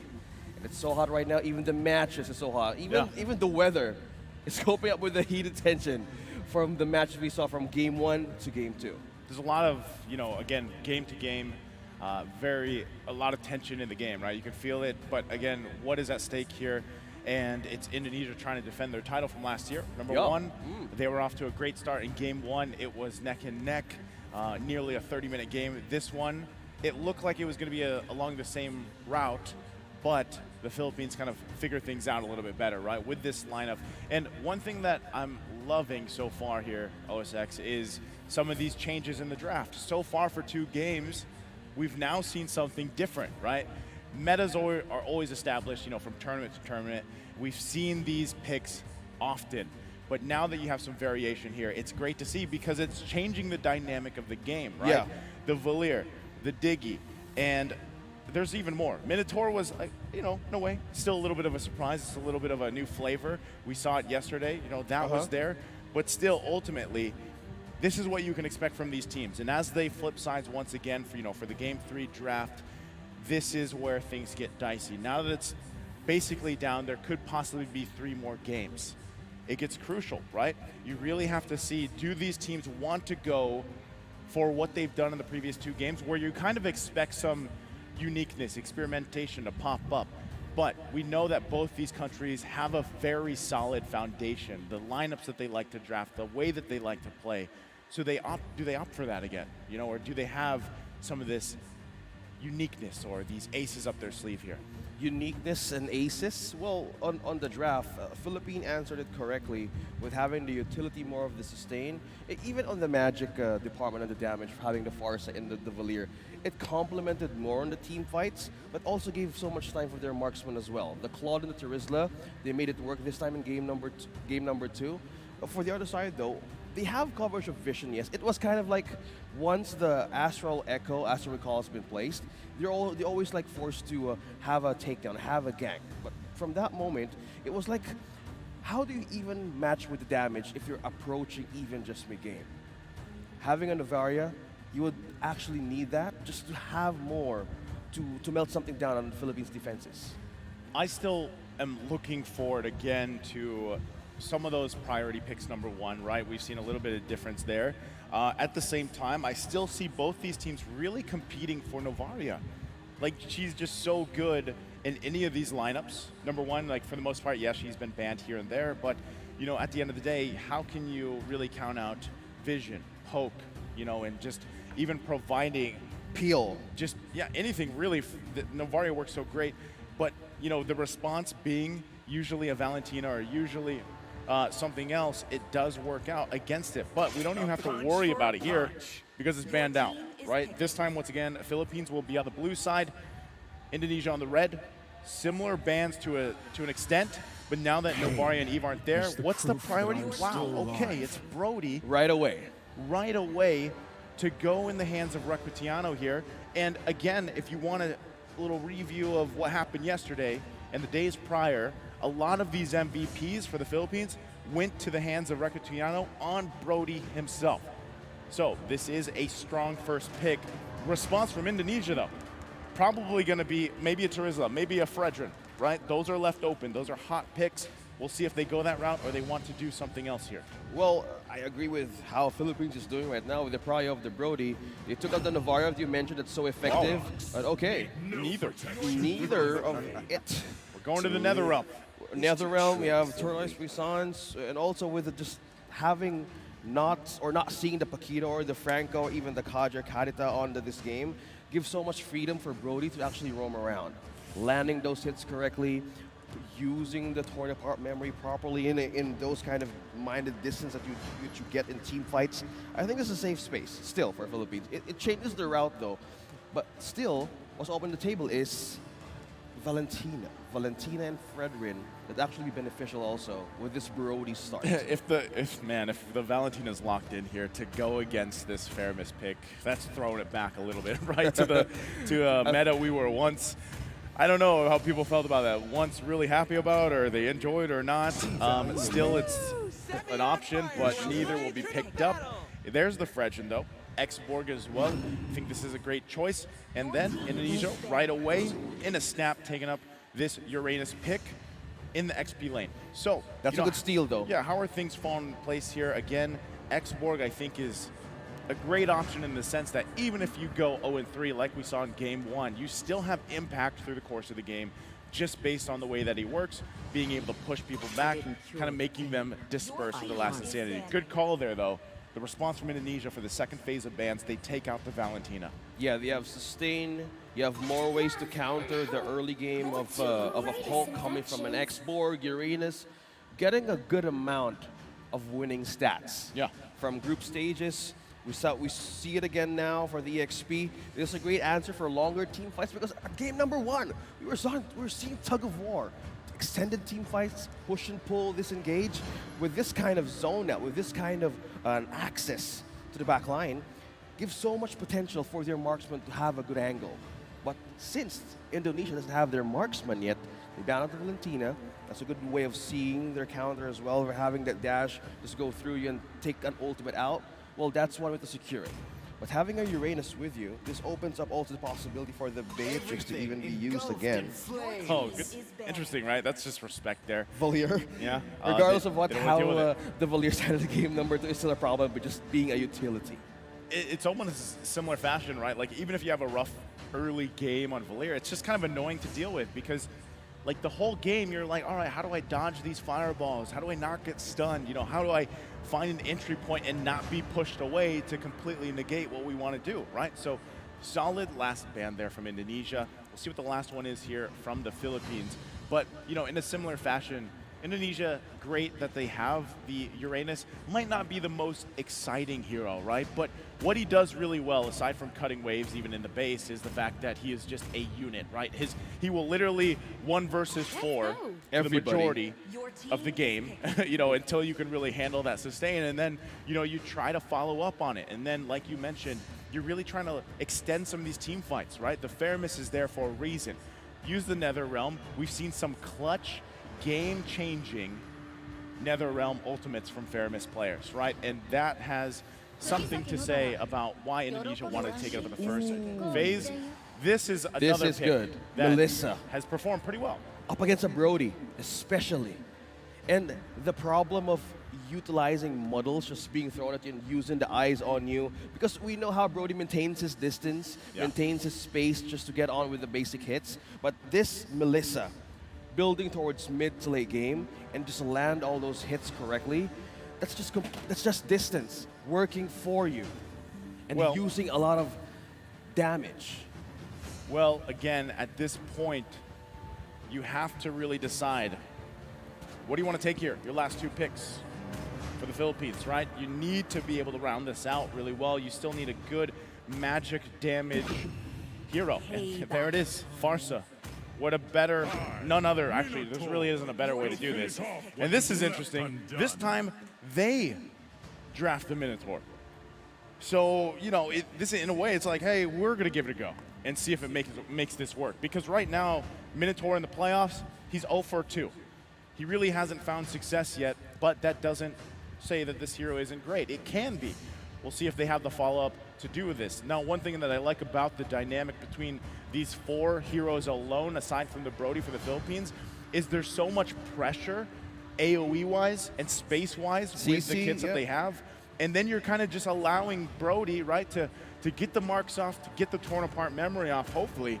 And that's where the pressure is. So, wow, here we go. A favorite for both these countries and a favorite for a lot of viewers out there. They love to watch Fanny gameplay. In the jungle, it's going to go in the hands of Super Ken. Okay. More response. Just Indonesia surprising everybody on the last pick. It was the first time was the Diggy, now the Fanny. They had more ways of performing with this pick and having great coverage around the map, as you mentioned. There's so much AoE. There's so much CC on Philippines that they actually make use of. So with this kind of way of disturbing all of the lanes, even their own camp has an advantage of damage just by having a great start early on. Okay. as both teams have their compositions locked in. We'll have to see exactly, again, on the execution factor for both of them. We know that they can control the early game really well. We know they like to pressure these side lanes. We'll see if they can do it. It's game number 3. 1-1. Indonesia versus Philippines having the same point. As we dwell upon all those choices back in the draft, is this a greater choice now for Unigo? Having that Minoan Fury, having that knockup, as you mentioned, the space right now that they can do for team fights is so important. In game number 1, they were trying to look for an opportunity to make the perfect set, because at some points in this kind of lineup, when you're up against a Fanny, even a Melista, you might want to penetrate from the back. Yeah, you have to focus on that, right? Again, when we talk about this Fanny pick alone, we talk about specifically high risk, high reward. You know, when we saw this even yesterday, we're like, man, okay, when you pick in a Fanny, for example, you're either playing in style. Well, no, that really you are just playing in style. You're trying to style and also snowball. Like, one of the big things about this pick alone, which we're going to see in a bit for Super Ken, is how fast can he set the momentum, right, for Indonesia here. If it's 1 or 2 kills on a jungler like Fanny, because this is a hyper-focused assassin, right? The past 2 games, man, we've seen a lot of utility, tanky-type junglers. Yeah. This time, it's a battle between that utility-type jungler in the hands for the Philippines, and then, of course, you have Fanny and Super Ken. He's also, as we get a glimpse here while we still wait for a bit, Super Ken is rolling with a killing spree, right? And so now you're wondering, can you get the snowball going faster than your opposing team? That's what they're going for. So we'll see if Indonesia can execute that the way they wanted to go with this draft. It's super important that they really utilize it. Yeah, now early game. Okay, going back. Slowly on to this best of 5. It's game number 3. Philippines versus Indonesia. Having the same point. And then as we wait to get into the land of dawn, a lot of things can be speculated. A lot of things can be broken down. There we go. But how will the execution work, though? Early game, we have level 3 onto Arcangel and Unigo. And Recatiano, having the 8 here for the gold lane, pushes a lot of pressure. Look at that. Oh, speaking of which. This is exactly what I was talking about. Super Ken looking for that first blood. Great defensive maneuvers. Vin could be in trouble now. Nowhere to escape. A couple hits away. Who's it going to? They give it to Arcangel on this Farsa. Solid pickup. Good response, good follow-up though. Early game, they know that they need more great start with the waves and also getting at the items. But that was just 4 members trying to take down Vin. An amazing response, an amazing follow-up. That slows down more of the potential for, again, for the objective that can be taken, but he's still stuck on level 3 as of now. And as we get through this, right, this is the first turtle now up here. And with that first blood, it will help them a little bit. It's not going to change the course too much. Both teams still trying to get to level 4. This could, though. So Rizzo might be in trouble. Fraser's Wrath not going to find the kill there. Had to use the Consecrate. His ultimate's down now. Should be able to regen a little bit, but still, Philippines in control of this first turtle. Vin also making his way, not able to get that level 4 just yet. They're going to have to battle this out. Might just go in the hands of the Philippines. Nowhere to be found. Super Ken, there it is, the retribution. Turtle secured here for Philippines early on, and it looks like they're going to keep going. Vin going to be in trouble, falls once again in the hands of Arcangel, gets the second kill. It was Super Ken trying to put the pressure on the purple buff, trading that objective possibly to take some resources, and that will not work for their favor. Good front line cover. Follow-up from Unigo, and wings by wings from Arcangel's trying a bit of a burst poke against Uranus and as well as the Baksha. Now, looking by this progress right now on our screens, and even for the items, you have the Clock of Destiny present for Arcangel, and as well as slowly building up for defense for the export, we have the Warrior Boots. So maintaining more of these lanes. Hold up. Oh. Sorizo up against 3. Yeah, that's tough, right? Again, we did mention in the draft, he's going to be going 1 versus 3, but not there. That time it didn't work out for him. He needs a little bit more time to get a little tankier. This is crucial, though, man. Early on, we're just nearing the 4-minute mark. And when you have a Farsa this stacked 3-0 early on, it's tough to deal with because the burst potential comes way sooner. So now we'll see them fight it out, putting the pressure on the purple buff. They know how much Super Ken needs it here. They either want to force out the retribution or possibly steal this themselves. Everybody joining the fight at this point. They're going to go for it. Super Ken will fall. Cannon on the run. Chorizo was trying to get the kill, won't be able to get it, has to back off. It's getting tough here for Super Ken. Again, this is what you want to do when you pick a high assassin-based hero like Fanny. You want to be able to scale really quickly, fast, and it's not happening right now for Indonesia. Arcangel, with just having a small amount of health, good positioning and utilization of the Feather Airstrike aided a kill from Indonesia. Taking down Super Ken by just taking his own purple, pushed him in a corner to even respond for a defense. So that was a good way of pressuring them. As you mentioned, being dependent onto the purple buff is one thing that they can utilize against them. So we have the turtle up, and Philippines has more control here onto their own area. So Saison and Ecuadoriano, though, They just give it up. give it up as well. So Vin trying to see a potential for a retry battle, but no, he just taking some vision now. Yeah, Vin might be in trouble once again. This could be a third death, and it is. Recutiano picks up the kill here. And what you're seeing is just Indonesia trying to find some type of win. If that's just these buffs, if that's just these camps around the map, trading these objectives, it's what they have to do. At this early point in the game with this momentum-based lineup, their backs are against the wall, right? So in essence, Super Ken gets this orange buff here on the side of the Philippines. They might look for a moment, look for a play, but look where Saison is here. He's going for the purple buff. So they might clash here. The fight for it. Look at the pressure. Arcangel has to go out with the wings by wings. There's the feathered airstrike. Quite a bit of damage, though. Super Ken will fall. Can't get away with the cables. Unigo did fall as well. They finally get on the board here, but Sakin also went down. Off-camera kill here. 2 fall for Indonesia, plus the first turret of the game in the hands of the Philippines. Clearly, Philippines having a great start with the push and also with the takedown. Super Ken falling down again, 0-2-0. Having the blade of Heptasis press on his first item actually denies the passive of the proc. The ambush, speaking of which, take that down. Super Ken has taken another, again, an objective and a kill for his own. Man, right now, like I said, you're kind of just scraping for what you can, you know, and with Super Ken getting that kill there, that is probably one of the better things that can happen to him at this point in the game. You know, he's losing some of these buffs, he's finding what he can, and so that's literally the response, right? Chorizo, once again, trying to go multiple members here, can't heal up enough, will fall in enemy territory. It's getting dicey there for Chorizo in that XP lane. Yeah. XP lane right now is getting more attention. So into its own lane of Cannon right now, still holding his own defense with a standing of 8-2. Advantage of gold and economy is now with Philippines. Last turtle of the game, Indonesia would really want to contest this. They need that extra boost on the gold right now. He needs more items. They need more items for damage.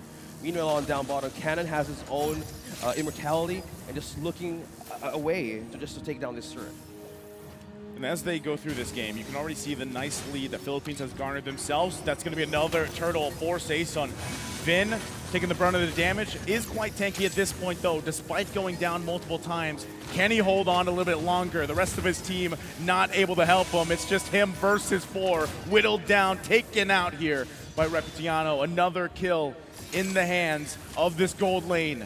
Chorizo just trying to hold it down. This is looking rough. Oh, man, he almost got away, but paired up there. A great combination from the Philippines. Level 11. Saison on this Fredrin, onto this taunt, onto this tool.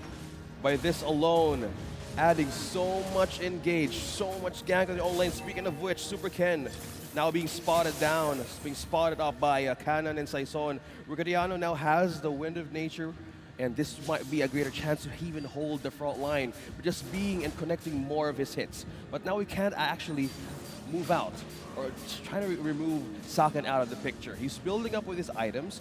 He has the corrosion side, he has the DHS, probably building up to amplify those basic hits. Having or using the models right away in these kind of team fights can actually work for Indonesia. This is tough. The assault in the mid lane. Tier 1's the focus here. Vin will take the brunt of the damage.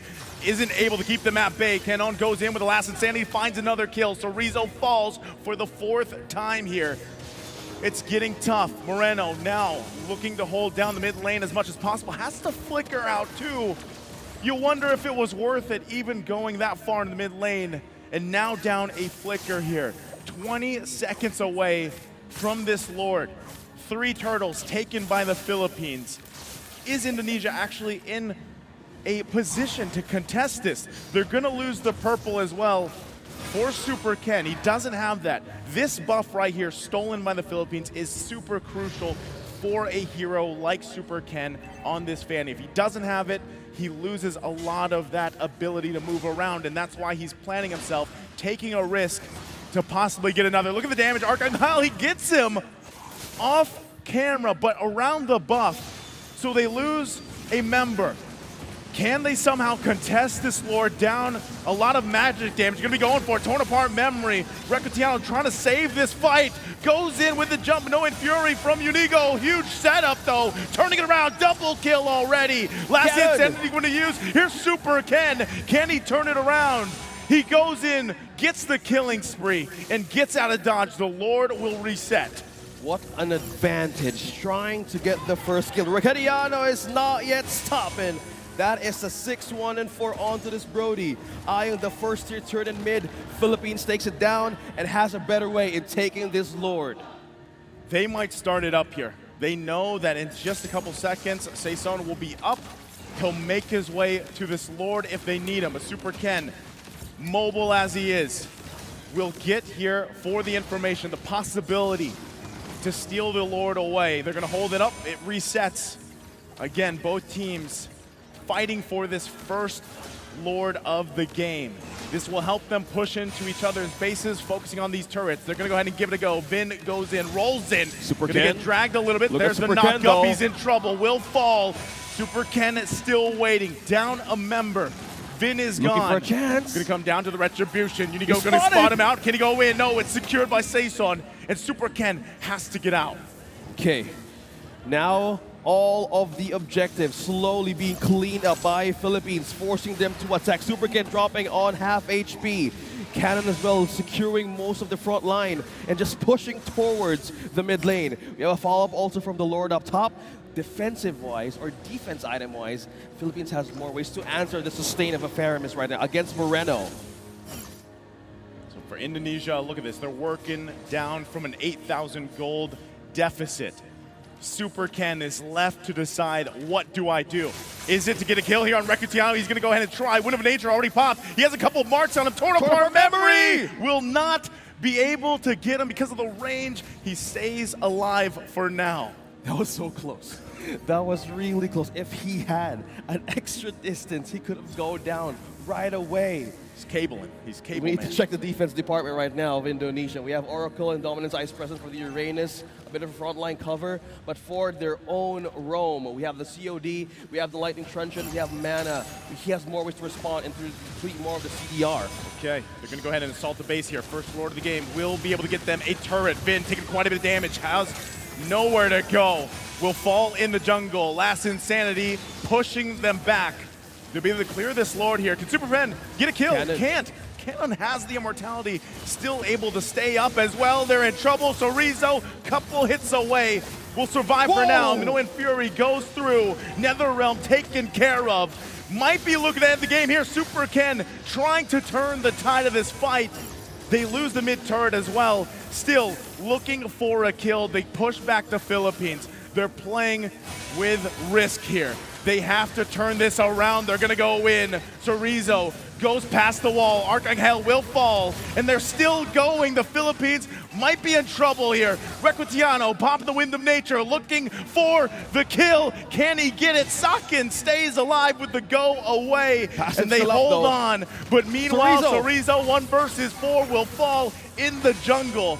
But Super Ken sweeps in, gets his buff. There was just fights all over, looking for a way to shut down 1 or 2 members out of these teams.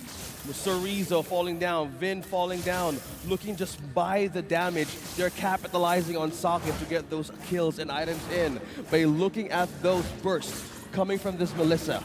He has now the golden staff. He has more ways to utilize this Inspire. It's on cooldown, but it's so much effective. Being in the front line, Moreno, even by the presence of this Uranus, is a better way to buy more time and to throw models right away and use that I'm on you. I can see potential of a comeback here for Indonesia. If they keep holding this time, if they keep buying more time and find an avenue to go for a back line against Philippines, it's the answer for them to take a great fight up until this Lord is about to be taken. Now that both junglers focus on this area of the Lord here, you're going to see them get in position once again. Super Ken has to get the information he needs to really contest this, but keep an eye on the map. There's some pressure here that the Philippines wants to put on. Philippines does this. That's exactly what they go for. And now, as the Lord is still worked on here, held at half health, this is that Lord dance, like we like to call it. Both teams just holding it down. The purple buff is up. They know that Super Ken needs this. They have the information they need. They're going to make him try to either use the Retribution or get it. He uses the Retribution to secure the purple buff. They have the information, and Philippines will punish for that, taking the Lord here. It's up to Indonesia to defend against this Lord push. Good resource forced out. Super Ken, he needs that purple. He needs that important objective, being just the Fanny, the damage dealer, and also Salkan, you're being pressed on the team fights. They actually would really want that, but that time around, it was just Philippines. They were diverting the attention, and they were just taking down the Lord. Now they're pushing in mid. And this is what it could come down to for Indonesia here. They've got to deal with this Lord. They got to deal with the minions. There's the CC coming through. Ken, he's in trouble. The pickup, that is huge for the Philippines as they assault the base here. Looking to take game number 3. Last Insanity pushing them back, and there's nothing that Indonesia can do. Down 2 members. They'll focus on the crystal here and take game number 3. Philippines is now having another chance. 2-1 against Indonesia. Match point. Match point for Team Philippines. It is best of 5. Slowly. What a great start. A dominating, strong start from Philippines.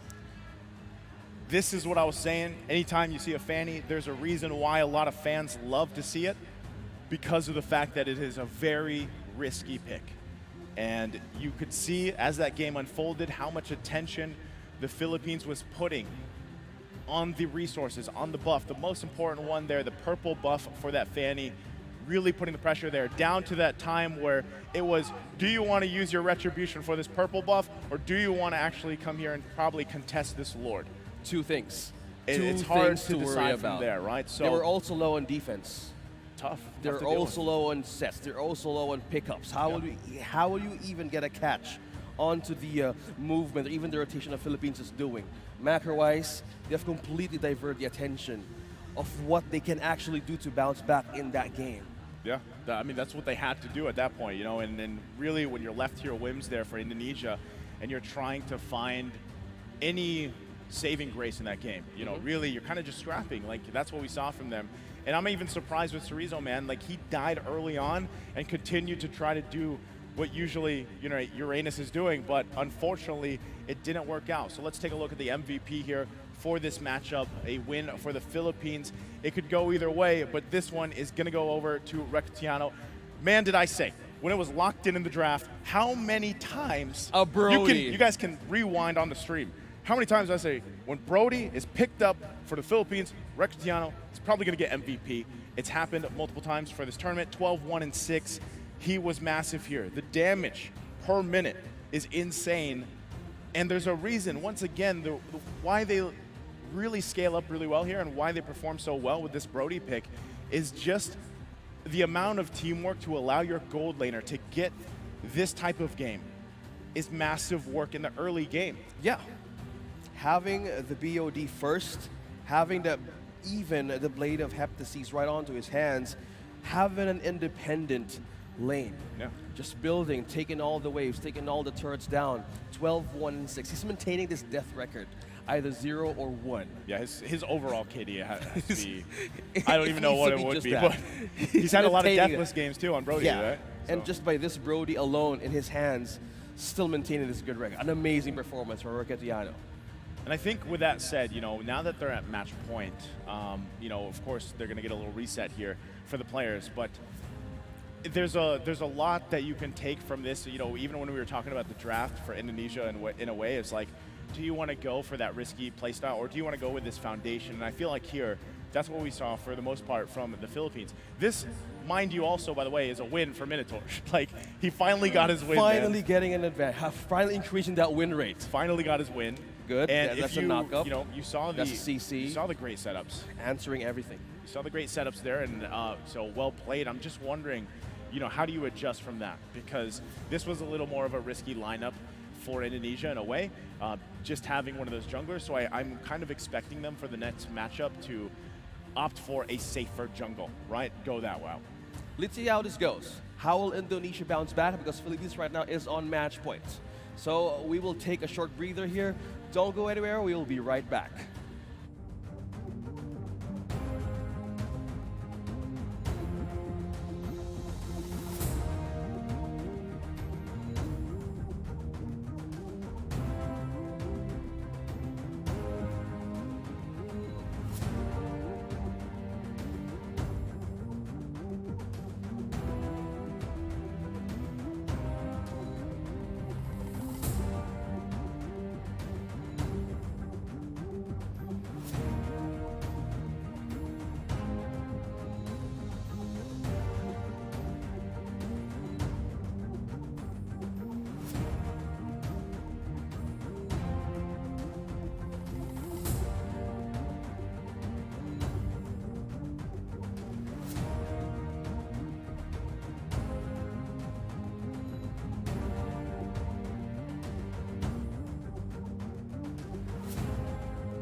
Welcome back here to Iasi, Romania Live. We are in the grand finals for Mlbb here, and it's down to a match point for the Philippines, trying to get the title from Indonesia. Again, champions last year in Bali, and it could be down to this. We could have one more game. We could have 2 games going in this best of 5.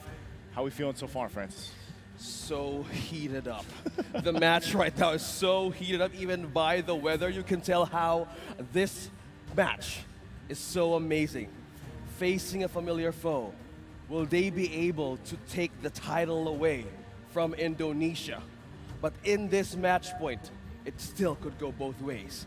Philippines has a way to recover all of those mistakes that they went from game number 1 and proceeded with an advantage of momentum from game number 2. But this time, we still can't count out Indonesia. They have ways, they have the experience, they have more ways to persevere through these kinds of challenges that we've seen from the group stages to the playoffs. And even from this, a lot of things could still be on the table.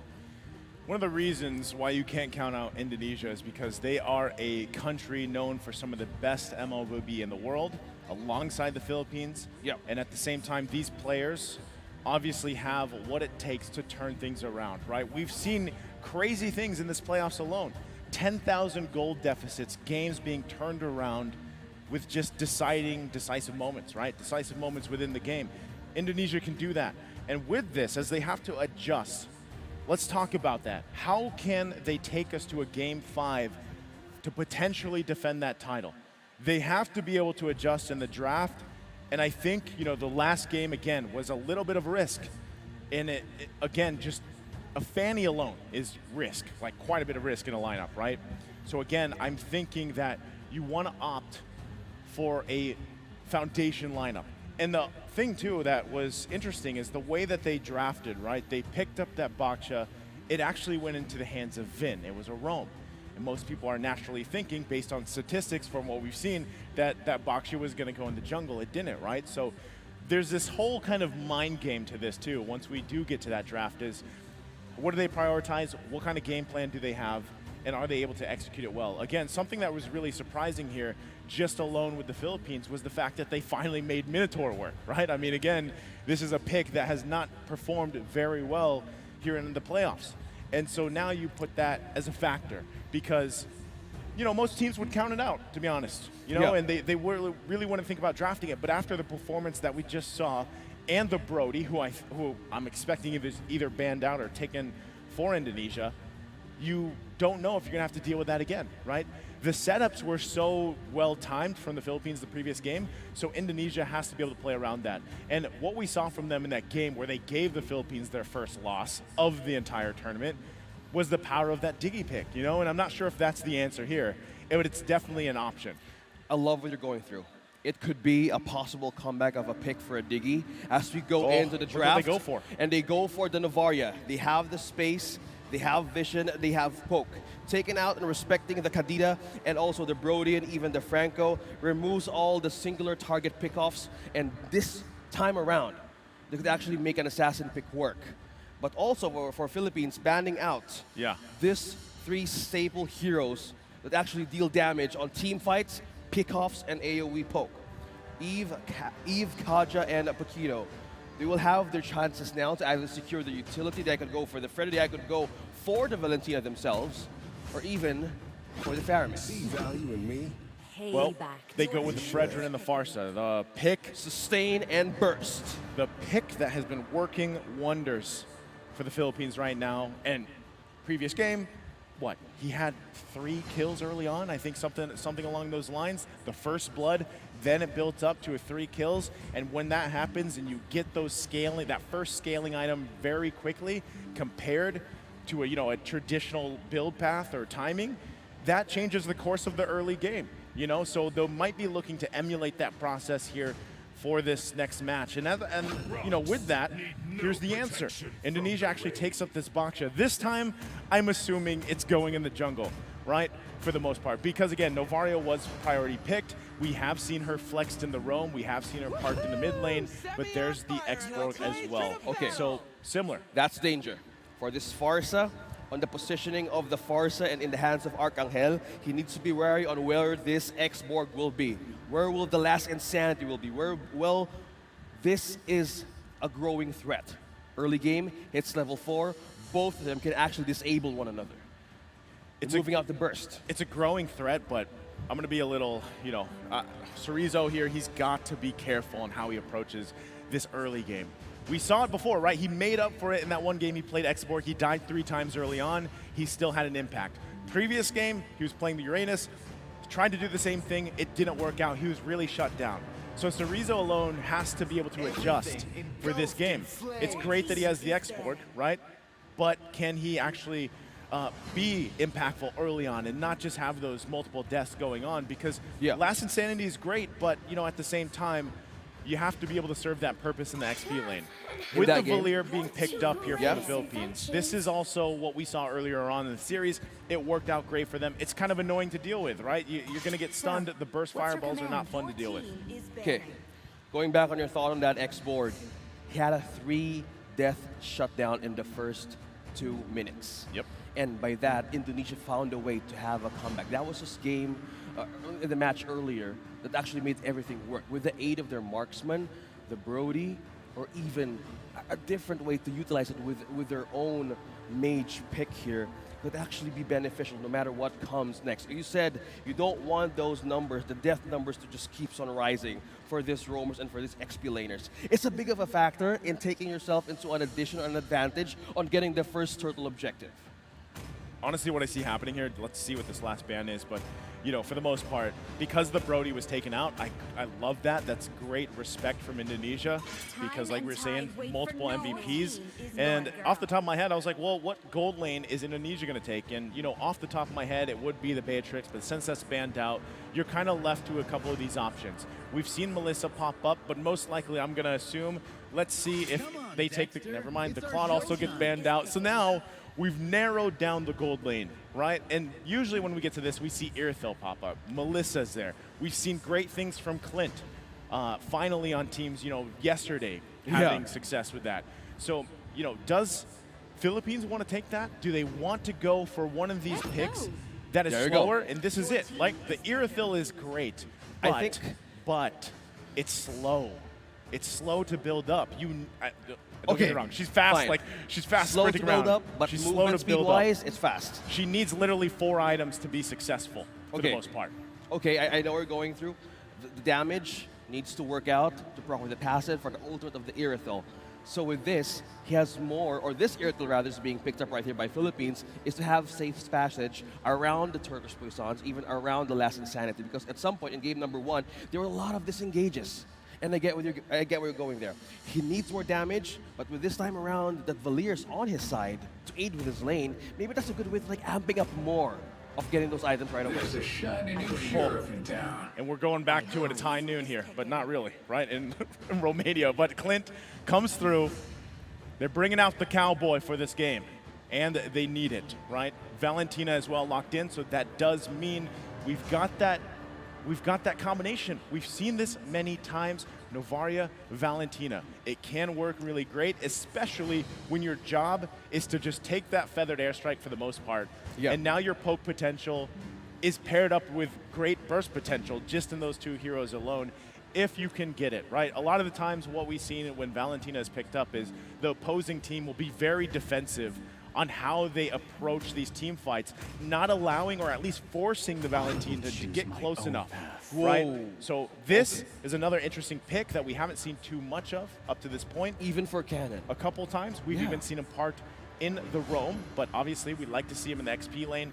This Arlott right here will provide a very good setup for Philippines if they can pull off that final slash ultimate ability. Actually, the Vengeance as well is still working. Although the nerf on his ultimate is actually a bit of a disadvantage for his own setup. But one thing also that we're seeing is how he can be really, really slidey in those kinds of initiations. In a way, this is still strong. Arlott and Valier for Philippines. So as we get a last look of these lineups for both these teams, again, this is match point here for the Philippines. They had a very strong game. The last one really able to control a lot of the pacing but that was on the whims of Indonesia picking a lineup that was so hyper-focused, so meant on momentum and snowballing. Yeah. That it was difficult to pull off. So here we go, jumping into the land of dawn. Match point in the grand final for the Philippines, wanting to take this title from Indonesia from last year in Bali. Can they pull it off? This is tough. A championship, a defending title on the line. How will Indonesia? Will they see a chance to recover? A lot of ways that we can actually see the opportunity in their lineup. This execution will actually matter. Unigo trying to poke on Moreno with the aid of Arcangel, trying to peel them off slowly. Using that retribution, Super Ken secures his purple. Thanks for the heals, by the way. So he grabs that, but this is what you expect, right? The Valier did the same thing in the previous games. When it was locked in, you're just trying to poke down, to put pressure, especially around the buffs. You see them utilizing that, the kit, the burst fireballs, right? And it also, the thing about it too is the fact that when you have this buff, which you shouldn't technically have, it allows you to do a little bit more than you should. The pressure there is going to help them scale with this early game, right? 30 seconds away from this turtle. It's great if no one goes down for the first blood before it so they can actually battle it out, but looking at these, who has the level 4? They need the level 4 advantage. Moreno could be in trouble. Saison is on level 4. Moreno could actually be taken down here. Stun and a taunt. Arcangel takes first blood. As I was saying, man, right before the turtle, it would be great if none of the teams had the first blood, because then you can really contest this one and start the pace, start the momentum for your team. But with Moreno going down, he's going to need a little bit longer. Doesn't have the level 4 yet, right? Doesn't have the ultimate. Poking in the XP lane, fighting for the turtle. Might just be better. Give this up to the Philippines. Let them take it. Let's see if we can find something elsewhere. Astral Echo was trying to make a poke out of the last hit onto the turtle up top. It's happening again. falls down. Off-cam kill, Ricatiano and Arcangel with the aid in the gold lane. Rotating quickly, Arcangel on this first item pickup. Elegant Gem and the boots. He's getting busier by the minute. It's deja vu. Arcangel, 2 kills in, nearing that 3-minute mark. He just needs one more, and he's literally the same situation he was in the previous game. And what does that do for him? It helps him scale really well. He's almost done with his Clock of Destiny, which is a scaling item on someone like Farsa. It gets really scary dealing with that burst damage with the Feathered Airstrike. So Indonesia, they gotta slow it down a little bit, right? This early on, you're already down 1.5k gold. You have to be able to buy time, especially the fact that, yeah, Sakin on this Clint pick, he's going to be a little susceptible to ganks, right? You really have to be able to watch out for him. So with that, that was it. That was being picked up. The Clock of Destiny locked in here. Good taunt there. Super Ken being in trouble. Used the 4-star turtles Poissons. And we Bob have and the weave. Feather Airstrike poking and bursting him down. He's peeled. Now he's now forced to take on his own jungle camp objectives. Meanwhile, down bottom, Cannon and Cerezo using that vengeance to slip out of the area. Ricatiano taking down Sakin. Now action is up top. 4 members of the Philippines here. Vin coming in from the phase. And now Vin flickers out for safety. Philippines trying to gain additional coverage in the first 4 minutes of the game. This is complete control in the early game right now. The Philippines, they are unrelenting. They don't want to let up at all. And this is exactly what you have to do when you have this lineup, right? You want to scale in really quickly. You want to be aggressive when you have the Valier. You're looking for these stuns. Indonesia, they're looking to make a play on the top side. They get the flicker out. Look at the Searing Torrent. Pushes them back. That's the power of a Valier right there. Debuff, pushback, and also knock up from this hero alone. Valier. He pays dividends in dealing with a lot of that initiation, right? That's why you pick him up. A growing threat, a problem. They would need to answer with the magic defense item early on. This first 5 minutes, Philippines secures another objective in this first 5 minutes of the game. So with that, 2 turtles in. They further the gold lead that they have. Economy going way in the favor of the Philippines at this point. First item's already pretty much being picked up. On to the second. Indonesia needs time to build back up here. They have to be able to choose their own fights, but at what cost and at what pace do they go for? Here, it looks like they want to go for Canon. Canon receiving the Astral Echo, that's the poke, using that final way to evade that momentum. Arcangel flickers out for safety, using one of his own passives to escape the possible takedown. Socken, though, taking on the turret up top, down bottom. Okay, still finding anything they can. Indonesia still trying to get on the board here. That's the problem, right? They need a kill. We still have one turtle left. And if they can actually contest it, it would be great for their favor. They're starting to get to the point. Big part of it is, do we at least have our first item? Do we have, are we building towards that second? Oh, Final Slash. Final Slash doing the work for Philippines. Forced out, a last insanity out of Chorizo. Now he's forced into his own defense. Flicker too. Back in the turret, Super Ken Moreno tries to clear this up. Saison being taunt, using the taunt onto Super Ken, trying to poke him down. Present for the purple and the orange damage, using the Torch Persons to slow him down. Ken on the other hand, they're ready for reinforcement. They back away. Indonesia respecting the damage in the first minute. But 6 minutes in, Philippines rotating quicker, trying to contest this portal. Meanwhile, up top, Cannon, though, clearing more of the minions in. And here we go, right? Third turtle almost up. They might look to contest it. Mid lane gonna be the focus here, though. Moreno dropping down low. He could be in trouble. Cannon, though, on level 9, closely getting another attribute for damage. Philippines still a slow engage.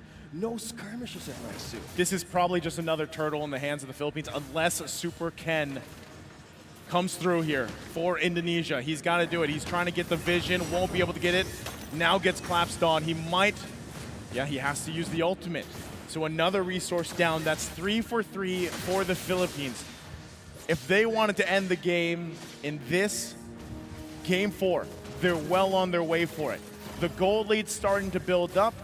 You can see a lot of this hesitation from Indonesia, but that's honestly what they have to do. You're so far behind in the early game. We can't blame them. They need defense. You have to build it. You have to build it back up. You have to choose your fights. Speaking of fights, though, Super Ken might drop low. Recreano securing the kill onto Indonesia. Chorizo receiving damage, being pushed back by the searing torrent. Chorizo now, no Firaga armor, is now being denied to use that ult, but the Praetor Stride right connecting onto the damage. Saison with the pokes, Moreno trying to push out more, but the peel is not enough yet.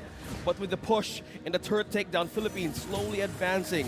3 turrets down for Indonesia. Berserker's Fury being picked up here for Rectiano on that Earthil. As I was saying, it takes time to build up, but when you have this kind of early game to mid-game transition for the Philippines, it happens a lot sooner, right? And at the same time, he's only got 3 of the items that he needs. If he gets that 4th one, it's really going to start to hurt. And this is, once again, when we look back at the MVP performances from the Philippines for Recutiano, the team allows him to be in this environment, to get to this point, and it will really start to shine as we get further into the game. You can see them really focusing. Now their eyes set on these tier 2 turrets. Again, Indonesia doesn't have much space to work with, only 1 turret down. They're kind of forced to stay on the defensive here on this side of the base. Another tier 2 falls in the bottom lane. Still a slow start. Feather airstrike. Arcangel trying to take down. Successfully, Super Ken falls down. Eyes on the mid lane. Philippines looking to clear up more in the turret defenses. Going back to your thought there, Earthil is Earthil now completely a force, a complete damage tool by just pushing around the map. She doesn't really, like, that's the thing though, like for Indonesia, that's just one problem, you know, that you're dealing with at this point. Now it's the Lord being just taken freely by the Philippines. So you're back to this. Backs against the wall, we have to defend. We want to extend this series. We can't lose it here for Indonesia.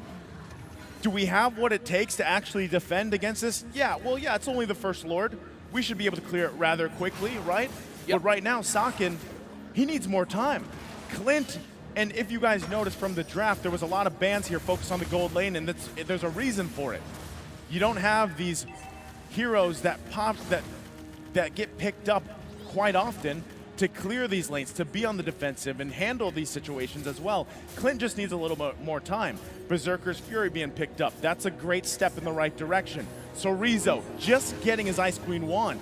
So now at least some of that slow here can help deviate the Philippines a little bit, but this is where it really matters. Losing the tier 2 turrets, holding on to these last 3 in your base. Lord still making its way here in the bottom lane. This is where Indonesia has to step up. They have to be able to defend. Is this go time for Indonesia? Ash flag will be placed on Super Ken. He's trying to get on the pulse of damage. Riccodiano has on target. He's now pushed back to base to regen. Still no casualty though, still safe. But 3 ultimates used by Indonesia to defend that wave and to defend a possible takedown by Philippines. Rather successful defense, right? Again, it was only the first Lord. They should be able to clear it up pretty well. They picked up some key items for them as well. This helps them in the fighting department. Is it enough, though, to actually deal with a contestant when the next Lord comes up? Probably not yet, right? They're still working down 9,000 gold deficit. And you can see it here. Super Ken could be in trouble. Super Ken being chased down by Unigo, being chased down Riccodiano. Look at the damage. He can't do much. He now is on cooldown, 27 for Super Ken to retrieve and recall back. 4 members left to defend. Look at the damage. This is a complete destruction. Look at that cannon vengeing on through. Moreno using the Feather Airstriker arc on to their defense, Arcangel, and that is a pause. Okay, there's a lot happening there before we take this little breather, right? One thing to note, Sakin did get a kill. He got one there, but my main question is, are they running out of time, right? Is the clock ticking here? Of course it is, because they're down so much gold. And at this point in the game, the Philippines kind of has a couple options. You know, do they actually want to go and just end this even without, let's say, securing the next Lord? There's a possibility for that. You know, or they could go and focus it, and then Indonesia's up to decide, do we want to contest this or do we just want to defend? And I think either way, you have to weigh your options there. But at this point, again, with Sakin in basically disparity of damage because he's only got the Endless Battle, and I believe, yeah, he just picked up that Berserker's Fury, it's tough for him. You know, it's tough for him to really provide some of that damage, not to mention when there's the threat, the ongoing threat of Final Slash from Cannon. If he decides to just kind of go in, especially when the flicker is available, Final Slashes Sakin completely in the place that he doesn't want to be because positioning is crucial, that could turn the tide of that fight already in a split second just like that. This is a relatively low kill game, right? These teams are sizing each other up for the most part. We're almost 12 minutes in here. Oh, Unigo did die, yes. Yeah. He went down, but still, that's what I'm saying. Like, even then, you're still working from nearly 10,000 gold deficit. Before we jumped in this game, we were like, we've seen crazier things, right? We've seen turnarounds. Crazier comebacks. For the playoffs, yeah. Turn around, 10,000 gold behind, something amazing happens in your base, and then, you know, it flips over. That's what Indonesia is hoping for, which really comes down to, once again, Sakin's got to stay alive. He's got a couple ways to stay alive. He's got Flicker. He's got the Bola. He can move back a little bit. But it's even up to the team. Like, how much peel do you actually have to keep your gold lane alive? Speaking of peel, Malefic Roar. That's great. 3-level XP gap against Riccodiano. 3-level gap against Sakin. Damaged by just his own basic hits. Movement speed-wise, he's quicker, he's agile, he's mobile. Quickly escape possible takedowns, but now they need more damage. That was a good point that you were trying to mention about the items. Right now, it's not really ready for Indonesia to have this way of managing a team fight. Yeah. So they're respecting the damage of Philippines right now and looking for possible ways to have a pickoff. Okay, we're gonna take a quick look at the items here while we wait for this Lord to spawn. As we were saying, Sakin needed time to build up. He's gotten the time. Indonesia has done that, right? He's got the 3 items that he needed. He picked up the Malefic Roar. That is a key component to this fight. But still, as we take another breather, it's going to really depend on this push, how they're able to deal with this Lord. They gave it up. That was actually the smart decision. Give up the Lord. We don't want to contest it, because at that point, if they actually did have a member or two go down, that would almost be the game with this type of lead. So you're forced, if you're Indonesia, to just give that up, take a deep breath, get ready for this defense. Well, speaking of defense, let's check back on how will they defend a team fight. Looking back on the items, we have Immortality for Sorizo. We have Damage, the one who is also with an advantage is the Clint. We have Endless Battle, we have Berserker's Fury, we also have Malefic Roar. You were talking about the defensive, or the defense department. That was the Radiant Armor also present for Super Ken, but mostly on Moreno, and for the Mage Heroes is mostly on the offensive ones. So this is a tight defense. This is a tight stronghold that they can actually establish up against Philippines. Which is crucial, right? Again, as we wait to get back into the game here, it's up to Indonesia. If they want to extend the series, if they want to fight to retain that title from last year's championship at Bali, this is what it comes down to. And it's just because of the fact that you were at such a gold deficit for the majority of this game. You have to work back from it. We've seen great base defenses before, down this much. This is literally what we talked about before the draft even started, or before this grand final started. There's always the opportunity for teams to turn it around. And now that they have their items, like we said, my biggest thing is, if you're looking at Indonesia, where do you start? Where do you start this successful defense for your team? And that is number one, what does Moreno get for an ultimate? Who do you pick? What Who does do you he pick pick against Philippines? Exactly. Not only that, most likely the Feathered Airstrike, right? Because you want some of that burst damage. But let's say he gets the final slash himself and they're somehow able to outplay the Philippines. That is a possibility that we only can wait to basically see unfold. It's up to them how they want to approach that fight. And at the same time, you know, the downside of Novaria, when you're this far behind and you're trying to defend your base, is really you're kind of just sitting around your crystal. You're sitting at the base or the fountain even and just trying to shoot shots off, right? You're trying to just whittle down. But even that, you don't really have the items you need. Again, you only have the Clock of Destiny. You only have the Lightning Transient, right? You don't have that many tools yet. So that's the thing. Again, can you buy enough time for everybody to get to where they need to be, to at least match the Philippines in terms of itemization? Yeah. That's where it gets really hard in terms of defending this. That's the mission. If they want to take this to game number 4, they need to have the right targets. They need to have the right isolation. How will they divert? How will they divert Philippines? How game number 1 went was totally in their favor. Game number 2, we have a recovery. We've seen recovery from both of these two teams having the same chance, 1-1. Now looking at this lineup, even by this defense, a lot of things can be speculated, but now we return to the game. Here we go. Once again, Lord has not marched in just yet. Philippines is managing these waves the best they can. Lord now will be making its way down the mid. They're going to go ahead and wait for that. Indonesia has to hold on to these turrets if they can. Is it going to happen? They'll have their work cut out for them. They have to be able to displace or at least react to what the Philippines is about to do to possibly end the series here. Saison starting to fight Super Ken, dropping down low. Cannon takes down one. Soriso trying to hold in upon. Saison Organiano, the damage is now in. The base is too open. Now Philippines is now taking the base of Indonesia. Remember their names. Organiano, Saison, Cannon, Arcangel, and Odigo are your 15th Iesf Mlbb World Champions! Such a dominant game there. The last one, game number 4 here, to take the title from Indonesia. And you can see them celebrating as they should. It was a showcase for the journey here. Again, until today, they were undefeated in their run through the groups, in their run for the playoffs. And Indonesia as well, hats off to them. They went through the ringer in the lower bracket. They played 8 games yesterday, crawling back up here to the grand final. And it's unfortunate that they couldn't get to that game 5 and defend that title, but still, what a masterclass of competitive MLBB play that we see here, that we've seen for the past days ahead of us, behind us, ahead of us, everything. It's been amazing here. And you can see supporters of the Philippines, and I'm sure there's a lot watching online as well. We know that you guys love rooting for both of these teams. Congratulations once again to the Philippines here.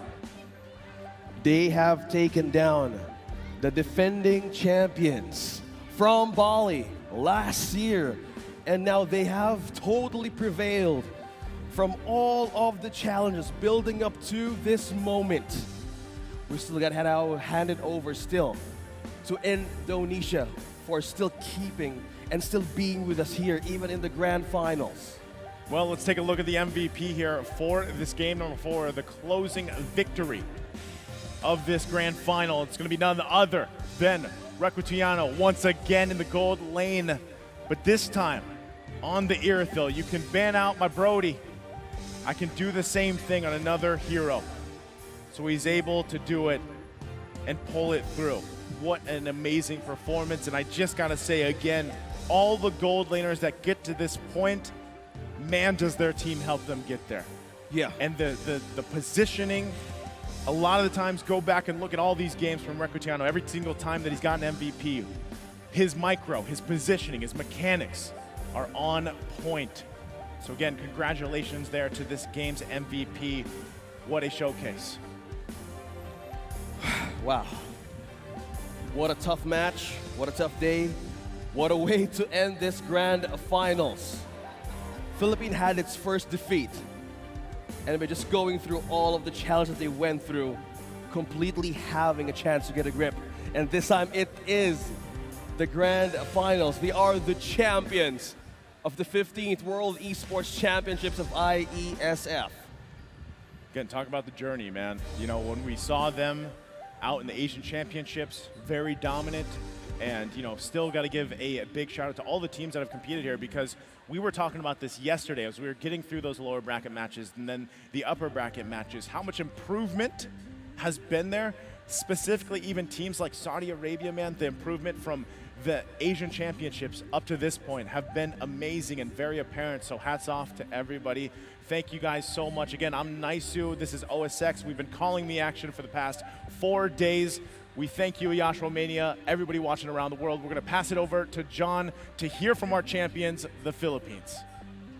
Thank you so much, gentlemen. And of course, my love goes to Naisu and OSX for crushing it all tournament long. Thank you to all of our casters across every single language. But now, without further ado, it is my distinct honor and privilege to congratulate Team Philippines for their championship of the World Esports Championship 2023, live from Iasi, Romania. First things first, my man is live right now on Instagram. I love it, he's live. That's amazing. We get to do an interview 2 times. I have to ask you, in your language, for all of your fans back home in the Philippines, what words do you have? How do you feel? Salamat sa mga nagsuporta sa amin, tapos nabawian namin yung dapat bawian namin. Maraming salamat, guys! Congratulations again. Recutiano MVP performance. Talk about your teammates. How did your team come together and play? In your opinion, who was the MVP of your team? I think the MVP is the Picha Recutiano because they carry all of us. The overall carry. That's amazing. Last question for you. What does it mean to represent your flag, your country, the Philippines, for a gold medal, and of course, in this competition? I feel so proud. I did not just represent my country, I also represent myself and my family for us. To all the fans that watches Grand Finals, thank you all. Multumis. That's amazing. Respect shown to the live crowd here in Iasi. Last question I have to ask you. Sweet revenge over Team Indonesia from Bali. How does it feel? It's good. Yeah. Simple and sweet. Any final words for anybody at home in your language? Any final words? Antayin nyo kami sa MPL Season 12. Doon kami mga madudurog. I love it. Congratulations. Well, gentlemen, please make your way forward for the trophy lift and presentation. It's time to congratulate officially your champions of the Mobile Legends Bang Bang tournament here at IESF World Esports Championship, the Philippines!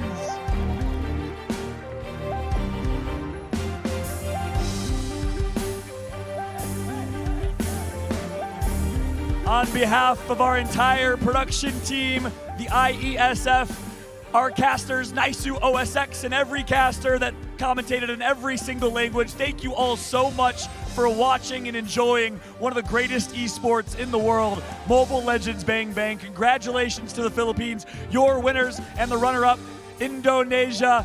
Have a great afternoon, everybody. We'll catch you for the Dota 2 competition coming up soon. One more time, give it up for the Philippines!